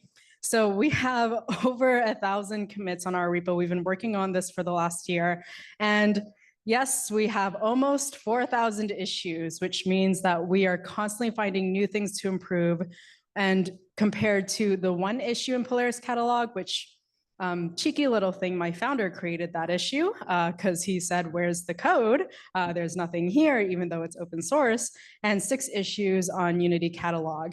All of the projects that you use today that power your infrastructure, Apache Kafka, Hadoop, all of these things, they're built by community and they're built with open source in mind, and they take feedback from the community as they build, and that creates a superior product, in my opinion. I'm a product manager, so this is kind of my thing. We're not building something and open sourcing it to get an edge on a competitor. This is something that we've been working on for a really long time, and we're really excited to all of a sudden be thrown into this crazy trio of the open source data catalogs. But also I'm confident in our repo and our community and what we're doing. So you can join the community if you want to. We have a Slack channel, although we'll be having a new Apache Gravitino Slack channel, of course. We really obviously want you to make issues and to do contributions if that's something that you're interested in. But we also want people just using it and to create a standard around it. And we also have different contribution guidelines. So if you're a new developer interested in getting into open source, we have a tag on our repo called Good First Issues. These are really good if you're kind of like a little bit shy and you don't know whether or not it's going to merge and you've never done open source before. We have contributing guidelines, of course, for this, and we have the different connectors and catalogs, and some are more in development than others. So we'd love people to be involved in any sort of way, even if it's just to be like, hey, this is crappy, this isn't working the way it should be. We'd love to hear that because that's really important for us. And we're also, in terms of the single company that we have, the largest concentration of Apache members in any single company. We have over a third of our developers and C-suite as Apache members. If you're interested in our social media, this is us. But yeah, these are also our customers that are using us in production right now. And I hope to see whatever organizations you like or are interested in to try it out. But we're very happy to have these organizations be part of our community as well. So yeah, feel free to reach out to me at any point if you're interested in open source or the Linux Foundation or Apache. I would love to talk.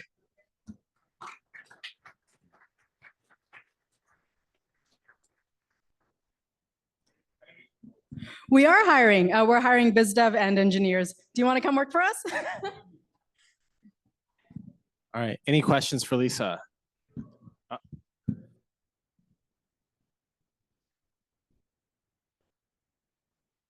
Hi, thank you for the presentation. At the start, you mentioned like interoperability between like multiple systems. So like, for example, my organization has Databricks, Snowflake, and even some Snowflake instances. They have a different formats, native format, Iceberg or Delta. How do you read data from these different systems? Like, yeah, so we actually do it the same way that Polaris catalog does, which is through Iceberg. Yeah. But what if it's a Delta or like a just native table, right? No, it's not even a Snowflake Iceberg table. It's what? If it's a Snowflake native table and not Iceberg table.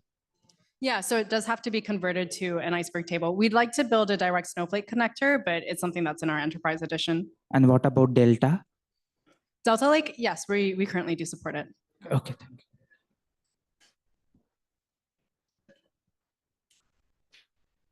Although I'm curious to see where things go with the tabular acquisition.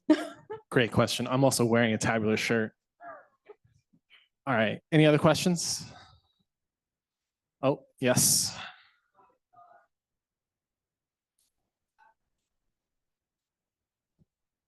Thank you for your excellent presentation. Do you mind going back to that simple to advanced rack slide? I have a question over there. Just tell me when to stop. Yeah, sure. Forward. Yes. This one? Yeah. Yeah. So describe about when you say less expressive to more expressive, how is your journey as a PM in this level? My journey as a PM to less expressive to more expressive. I feel like I'm right in the middle. I'm getting more expressive, but I think that, initially I just kind of wanted to talk up here and then run away. But as a PM, you kind of have to be out there. That's a really nice question. Any other questions for Lisa? No, we're good. Everyone's good. Everyone can give this presentation. Oh yeah, I forgot to say, give us a star. All right, thank you.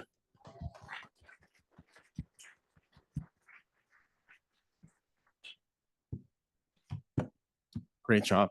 All right, so I don't know if you guys remember at the beginning, I promise that if you are building a developer tool and you have a live demo ready, you can come up and give like a 1 to 2 minute demo of your tool under 5 minutes. Does anybody want to volunteer to give a live demo of their dev tool? You were the first one to raise your hand.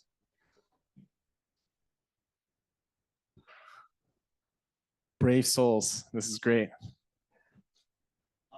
All right, does anybody have Wi-Fi on their computer and is ready to go? No. It's OctoCats 11. How many other people are ready to go? Everybody who has a dev tool? Oh, wow, there's a lot of people. Well, let's form a line and let's try to do 2 minutes each, okay?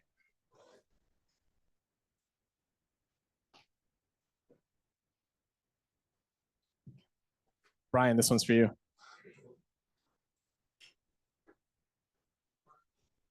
You guys all have Wi-Fi connected on your laptops and everything? If you have Wi-Fi connected on your laptop, you can come up first. He's still connecting. All right, get it ready.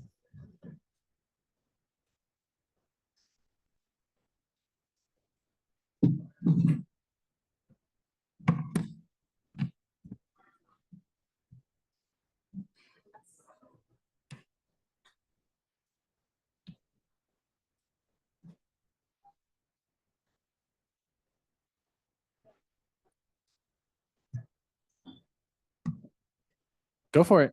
Cool. Try to do it in like 2 or 3 minutes. I'll keep it really quick. Hey, everyone. I'm Saswat. I'm working on a tool called Nova, which I'm very excited to show you very quickly.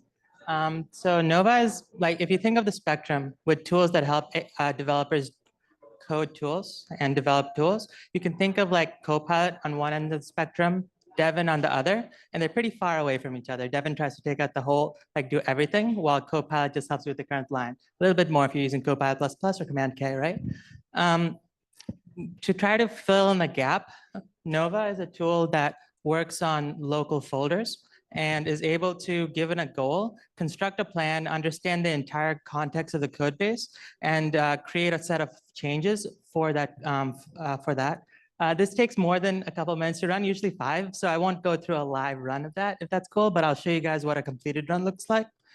Here we can see that I just asked, and this is a very simple transport app, very simple table. I promise it's not just for this demo. I mean, it's an actual thing. Anyways, just add the ability to mark write as confirmed.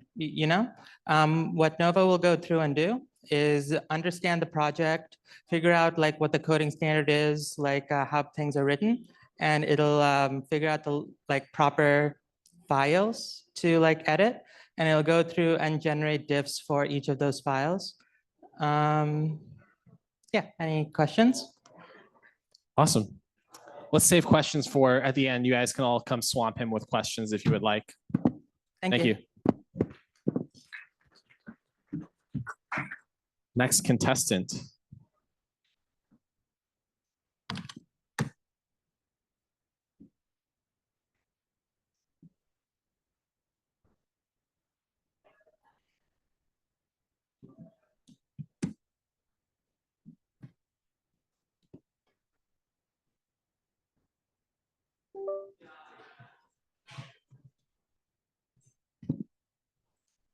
Hi, I'm Shardul, and I'm gonna demo multimodal search.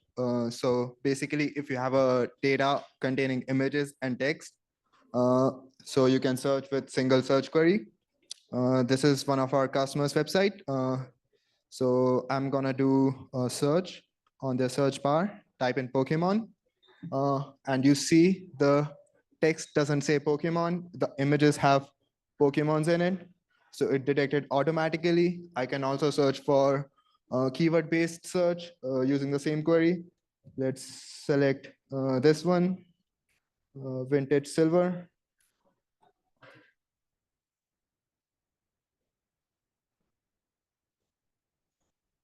Boom. And that's the demo. I'm going to show you how to create a search index. This, you can log into app.conversecard.com, type in search demo. Let's select one of the sample databases I had. Boom. It detects give it the unique ID, image URL, select the searchable fields, and yep, it's created. You can start using it now. Our customers are using it to build applications in RAG, social media, startups, and e-commerce. If anyone has any question or hit me.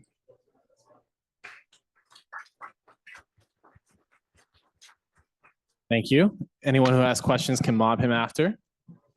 All right, let's have our next contestant on our SF reality show. See you again, man. Hello.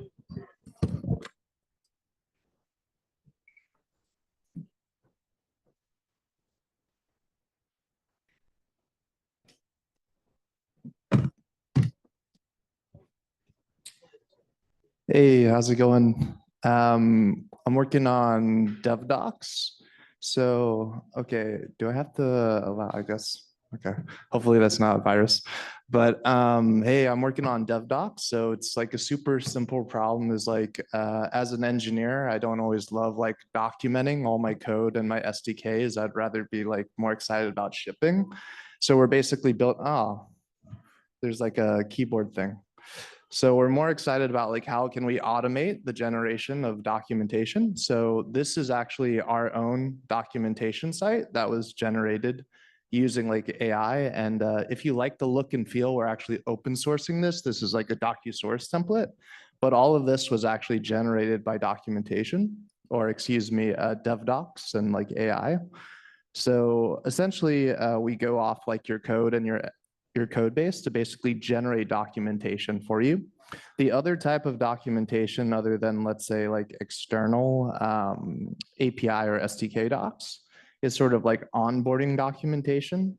So basically, if you have a new engineer starting, they can just right click on your code files and just basically say, hey, what does this code file does? What does this directory do? So this is basically also generated with like AI, but if I actually like delete this, and just go start using it. I can sign in with like GitHub. And then I can do Shift Command D. So this is actually going to generate the internal.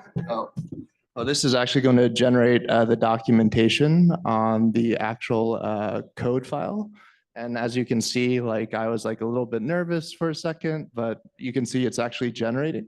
So this is actually going to generate a documentation on this actual index.js.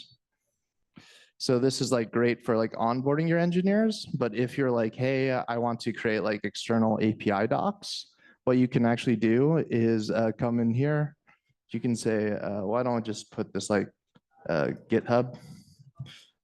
And what you can do is basically hit the Shift Command populate. Say populate external docs.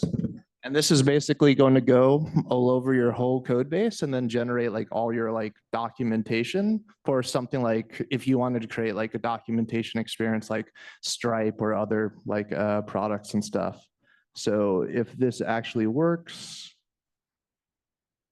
like I have an example like Docusaurus or Markdown example here. You can sort of see that there's now this folder called open source like GitHub now. And this is basically going to generate my API documentation. And if you're building an open source project or a startup and you're like, man, I want to ship code. I don't want to write like all these docs from scratch, like hit me up. But yeah. Awesome. Thank you, Andrew. Next contestant.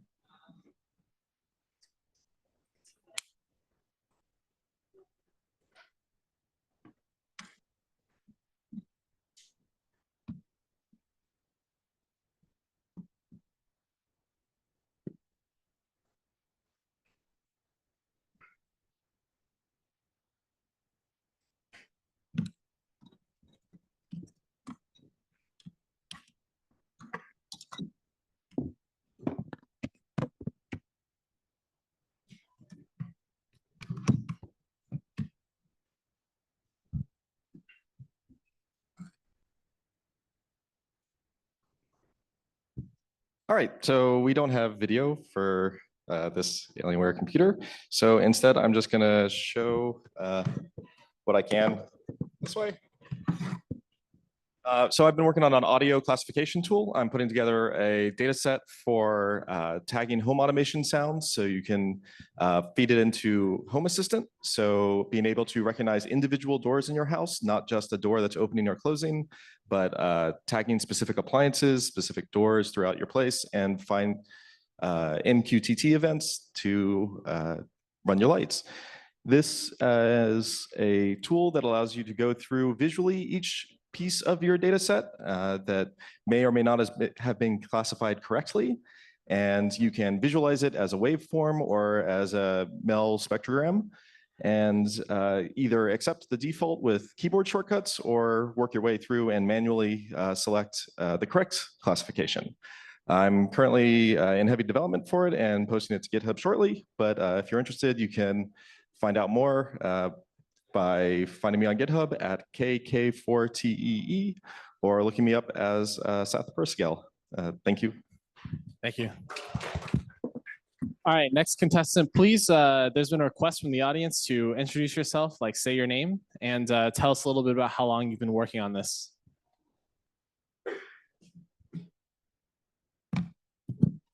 All right, cool. You guys can see this. Some of you might have seen this tool because I've demoed this in the last couple months. My name is Jonathan Benyon. I work for Kuva AI. It's a financial AI application that handles a lot of financial situations, but I also run the Bay Area AI Safety Meetup, and I might plug that because we're meeting here tomorrow night.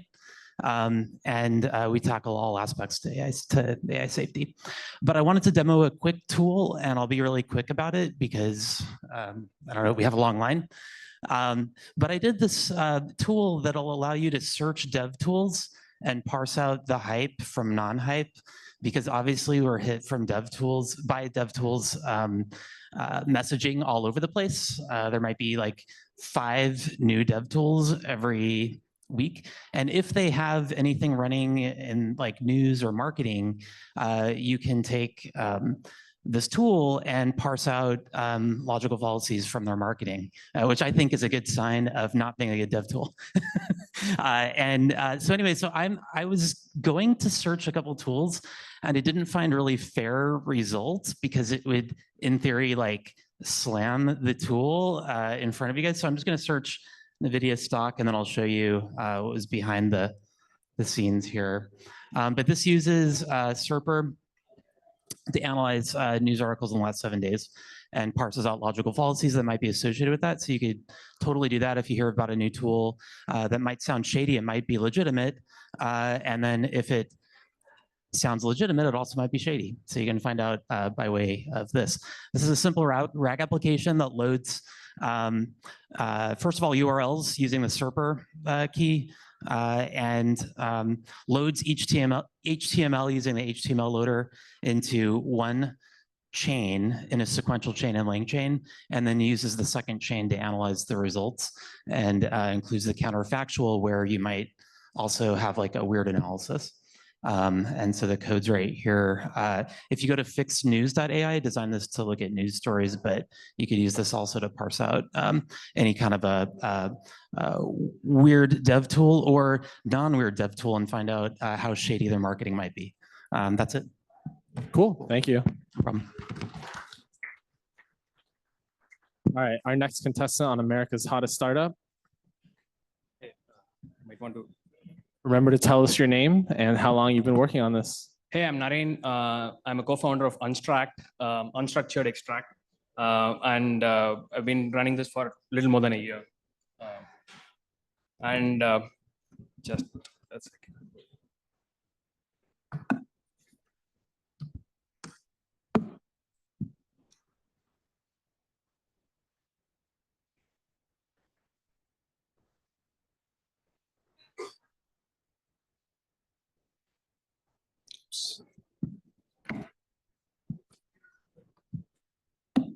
Sorry, some technical issues here. Yeah. So I'm Unstruct.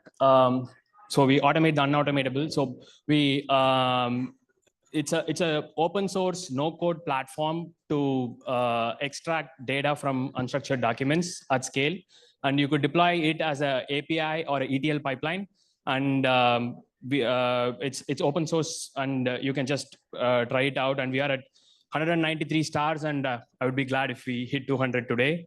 And so it's a quick demo, like it's a no-code platform, and it's tech agnostic, meaning you can connect to any large language model or vector database. We support all the popular ones.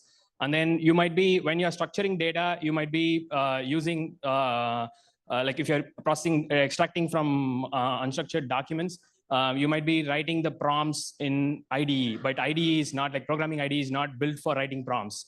So here, this is purpose built for extracting from documents. So you can see here, you have like, this is a credit card statement, like everybody understands the credit card statements. So I could load up like multiple documents here. This is called the prompt studio. Now I have like different statements. I could write the prompts on the left side, and then give a JSON key, and then just see the combined output for each document. And then, so in goes the unstructured document, and out comes structured JSON. And you could actually check coverage. Like, so for each prompt, how is the extraction worked across documents? So you could check that, and then kind of fine tune the prompts. Once you're comfortable with the extraction, you could just like deploy it as an API or a ETL pipeline. And the main piece here is actually data preparation. So which Lisa mentioned in a previous talk, where data preparation is very, very hard. What we have is a specialized tool called LLM Whisperer. So what it does is that you give any unstructured document, it converts the document into, it preserves the layout and gives text output, which the large language models understand very, very well. So let's say even if you have tables, like this document has been converted into this, like, which is like, as you can see, how the format is like beautifully preserved. And now it doesn't matter whether the table is spread across page or multiple pages. It just does the extraction. Like, for example, this is a document where you have the table that kind of spills over to the next page. But the large language model here, GPT-4, is able to beautifully extract the entire table, because this document is converted into this, which is like beautifully format preserving. So you could just check out LLM Whisperer without even signing in. We have a playground. Now you choose any document, like this is like a very badly scanned receipt, as you can see. Now what we can do is that you just like select it, and then, or you can upload your own document, and then convert it into a format the large language models can understand. So yeah, pretty much. Thank you. Thank you. So yeah, this is the format preserved extraction. Yeah. Thank you. All right. Next contestant. I see the line is growing longer. Let's not have any new additions to this line. We are running out of time.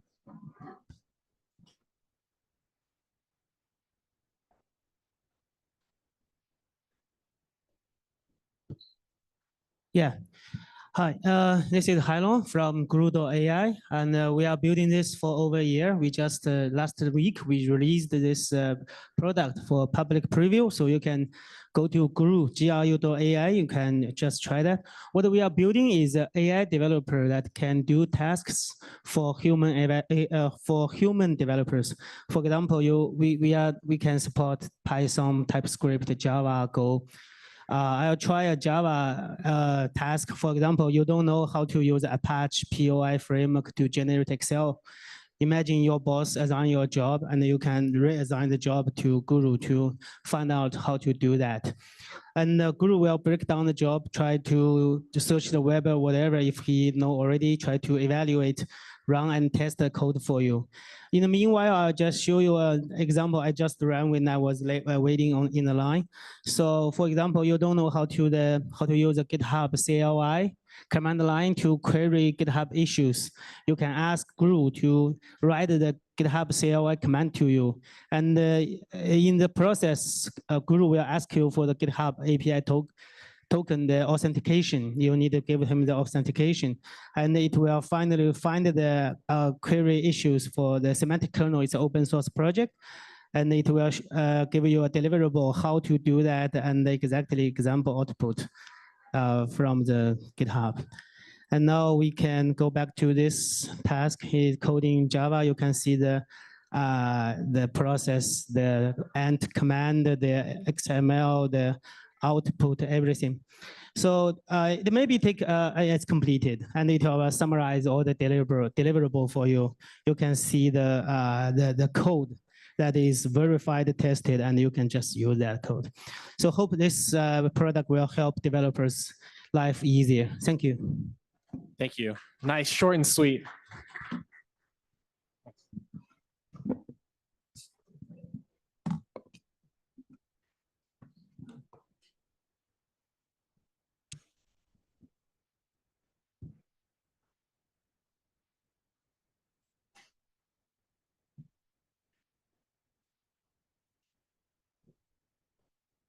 Hi, I'm George. I'm a co-creator of artificial analysis.ai. We analyze AI models and providers serving those models. We have a public website, which is the tool that I'm sharing today, called artificialanalysis.ai. We benchmark over 60 models across different modalities. We benchmark over 150 endpoints 8 times a day. And what I think's important about how we show this is we show the models and the API endpoints across the key criteria that you should be considering when choosing between the models. Everyone's exhausted at all of the models being released. It seems like there's a new one every week. And it's critical to understand this because the model itself drives a lot of the value in applications delivered with AI. And so it's important to consider the model that is being used and not just go with GPT-4o because of the implications, particularly across certain quality use cases. So think about your quality use case, whether it's RAG, whether it's classification, whether it's of academic documents, whether it's a chatbot. From a quality perspective, from a speed perspective, there's many models which are 10 times faster than a GPT-4 or a GPT-4o, depending on the provider used. And so if you've got a speed-dependent use case, many consumer applications, applications which need to run inline synchronously with a website load, then speed's critical to consider. From a price perspective, this can really enable technical use cases and new product use cases. So between the top models like Opus or GPT-4o and good models, but much smaller, like a Llama 3.8b, there's a 200 times difference in the price. And so you can do 10 calls, which happen a lot faster in the time that a GPT-4 request comes back. And it's also going to be 20 times cheaper. And so if you've got, particularly if you've got a product where you're doing a lot of calls or you've got a low ARPU to work with, and so you really need to think about that cost structure, think about these trade-offs. So with our website, we help you navigate these trade-offs in nice looking graphs. And if you'd like to check out the website, scan the QR code here. Great, thank you. Thank you.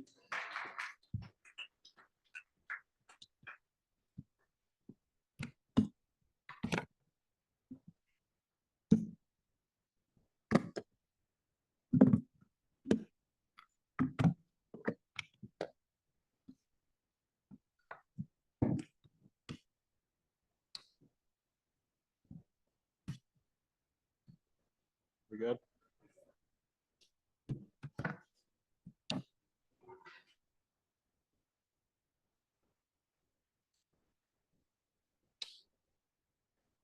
Cool. What's up, guys? My name is Arya. I'm the founder of a company called Pigeons AI, which is getting renamed to TensorStack soon. To put it simply, we basically make autonomous agents that can act as machine learning engineers or data scientists. Some common use cases you can imagine are basically like data pre-processing, pulling data out of Snowflake, running a Spark job, putting it in Databricks, training machine learning models in your cloud instances, and then eventually deploying them into like SageMaker or Kubernetes. So you guys are all pretty smart. I'm going to show you guys something somewhat technical here today. So let's say I'm a developer and I'm trying to fine-tune Llama 3 in this example. And I have this DPO data set sitting in Hugging Face that is in this specific format here. But what I want to do is I want to do supervised fine-tuning. So I need to go ahead and pre-process this data, reformat it, and change it into this kind of like user and assistant format. Now, once this is done, what we're going to do is we're going to tell this agent to go off on its own, basically create embeddings for like all the prompts, and then basically map it to like a 2D scatter plot. So we're going to see some like data visualization tasks as well. And then the last thing we're going to do is we're going to tell it to basically start a training run on this URI that we have here for a recommendation algorithm. So kind of like a bunch of diverse tasks. We're going to see if we can throw this thing off a little bit. Now, there's two interfaces into this. There's a full UI, or there is just a pure API that you can set up in a notebook, which I have here. This is like the latest version of it. Cool. So you can talk to it the same way that you do with any assistant, but obviously what is different here is one, this thing can take actions in your cloud instances, but not only that, I think I'm having some kind of networking issues here. There we go. Cool. So not only can it perform tasks in your cloud instances, but it can run in what we call agent mode, which is its like autonomous mode. Now it goes by pretty quick, so we'll kind of try and keep up with it. The first thing it does is it always makes a plan for itself of like everything that it needs to do within that session in agent mode. Now, the first thing it did was query Hugging Face and get back one example of the data set that we're pre-processing. And as we can see here, the first thing it did was go ahead and create a custom Python script, restructure this data set into the format that we asked for. Now, once that was done, the next thing it did was go ahead and upload this data set to Amazon S3 like we asked it. And we'll swap over to our AWS account in a second and kind of just take a look at what it did. Next thing it did was basically create embeddings for all the data that we asked it for, and autonomously just kind of created this data visualization of a 2D scatter plot with all the prompts. And last thing it did was start this training run that we asked for with the GitHub demo name. And if we go ahead and swap over to our AWS account, there we go. We can see there's one new job submitted right here. And if we look for it, it's this exact one that we just submitted a second ago, June 17th, 1934, about a couple of seconds ago. Now, this kind of keeps going. There's a lot more complex stuff you can do here. We can tell it to basically create a 3D scatter plot of all the data if we want to. And let's kind of take a look at what it does. Again, re-enters back in, creates a custom Python script for itself if it needs to, or uses some of the tools that it has access to. Let's tell it. There we go. So this is the script for it. We can run it ourselves this time. Let's do Python.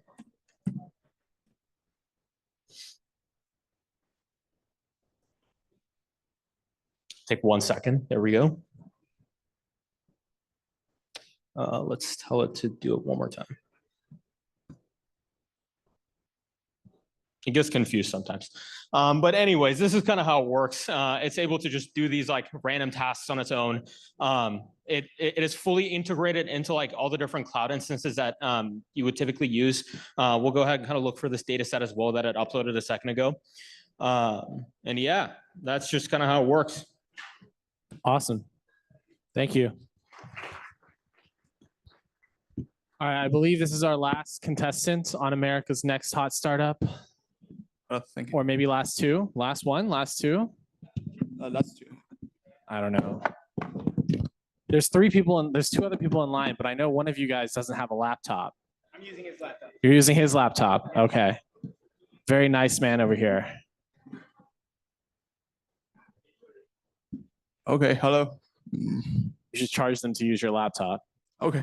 Good afternoon, guys. We are Codes. I don't know if you heard Codes before, but you guys definitely know what is GPT Store. And actually, we are similar to GPT Store, but much more powerful version.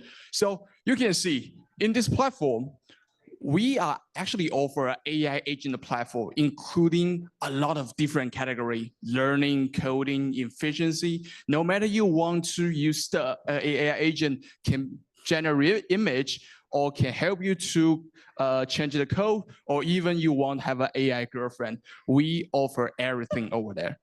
And you guys can see, this is an example how to use an AI agent to do the NVIDIA like the stock analytics. So it can not just show the text like GPT, but also show the image and also the table and some insights about NVIDIA, the price. And this is just one example. Another example is that everyone definitely use the DALL-E. We can also just buy in one message, show different image and a different type. So it can make the image generation process is much more powerful. And another one is the reason why we can make the bot become much more powerful is you guys can see the interface. We offering the plugin, workflow, and the several powerful feature. So what is plugin? Plugin is basically the API. You can let your AI access the real-time data, no matter it's Google Web Search, no matter GitHub, and no matter YouTube, Bing. U-bot can do much more powerful thing than ever before. And also we offering the workflow store. So basically it can allow different large language model working at the same time to complete much more complicated the task than ever before. So this is why our code is became a really popular AI agent platform in the whole world. We already get nearly 2 million users in the whole world. And also every bot can be deployed to the different platform easily, no matter deployed to the Discord, Telegram, Instagram, and also you want to wrap it as a web SDK or API. So basically you can use the codes everywhere. So that's all. Hope everyone can try and enjoy it. And also, we offering the free GPT-4o, free GPT 3.5, free Gemini is all free. And also we offering the rich reward system. Just one bot, for example, over there can earn like more than 20K United dollar every month. So that's all. Thank you. Thank you. Thank you. Thank you. I think that was a great talk. How many of you could use some caffeine right about now? A bunch of you. Okay, me too. So I'm going to keep this short and sweet. I'm the co-founder of Mutable AI. You might have heard about us. So what we do is, I'm sure many of you here have seen some cool open source repos that you care about. Raise your hand if you've seen something that really piqued your interest today in terms of open source. Okay, I see a few hands. I'm sure when you do your research, there's more hands will go up. So one very common problem that we solve with open source is you may have an open source repo that you really want to understand, and you might even want to contribute to that repo, but you don't know where to start. So if you were to dare to contribute to Kubernetes, you would be faced with thousands of files. So our answer to that is AutoWiki. So we convert your code into Wikipedia-style articles with citations. So you can see here, this is all AI generated. This is based on lu.ma, which I think is a very popular, is mentioned a few times, I think in all the talks, maybe literally all the talks. In addition to the text content, we also have these mermaid diagrams. So for visual learners, it's really convenient. And finally, we have a very powerful citation system. So if I click into that, that'll go directly to that function or class. We let you revise the wiki, so you can revise it manually. We can revise the wikis with AI, so you can give one sentence instruction, it'll actually revise it. So very common instruction is to include an example, and it'll include an example in the documentation. Updates with your code, so it's always up to date.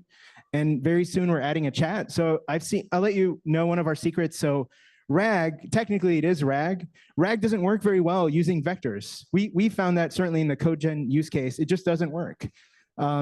Keywords, and what we're doing with creating this intelligence of the wikis works very well. So when we answer your question, we're actually answering a question based on the wiki as well as the code. So thank you. I'm not the last talk, but I promise the next speaker is amazing. So please pay attention to that talk. Thank you very much, everyone. Thank you. Hi, my name is Yaro. I'm a CEO and a co-founder of a project called Metatable AI. So we are doing it for more than 1.5 years, and we have a team of 5 developers, and we have 1,700 beta users, and we started to generate revenue this month. So basically, what Metatable is, it's a holistic platform for backend development. So imagine as if GitHub, Copilot have all the needed infrastructure. So you co-create with AI agents and hit the button and you have the endpoint deployed. So that's the problem we are solving, and try to augment developers to be 10x more productive with backend development. So this week I'm hosting an event on Friday. I'm hosting an event, and we are looking for Dart and Flutter developers. So we think that Dart and Flutter is underserved in terms of backend. So right now you have to figure out some other frameworks how to deal with backend. So we are creating Dart-based backend framework with AI native components. So if you want to know more about that, hit me up. I'll be here. That's all I have. Thank you. Thank you. All right, guys, thank you for participating in America's Next Hottest Startup. For those of you who did pitch, I see some of you guys are still here. I see most of the audience has gone and started talking to each other. It is time for the time for the networking session for the next 15 minutes. Those of you who pitched and you want a short video of your pitch, please find me and find some way to contact me. I can send it to you.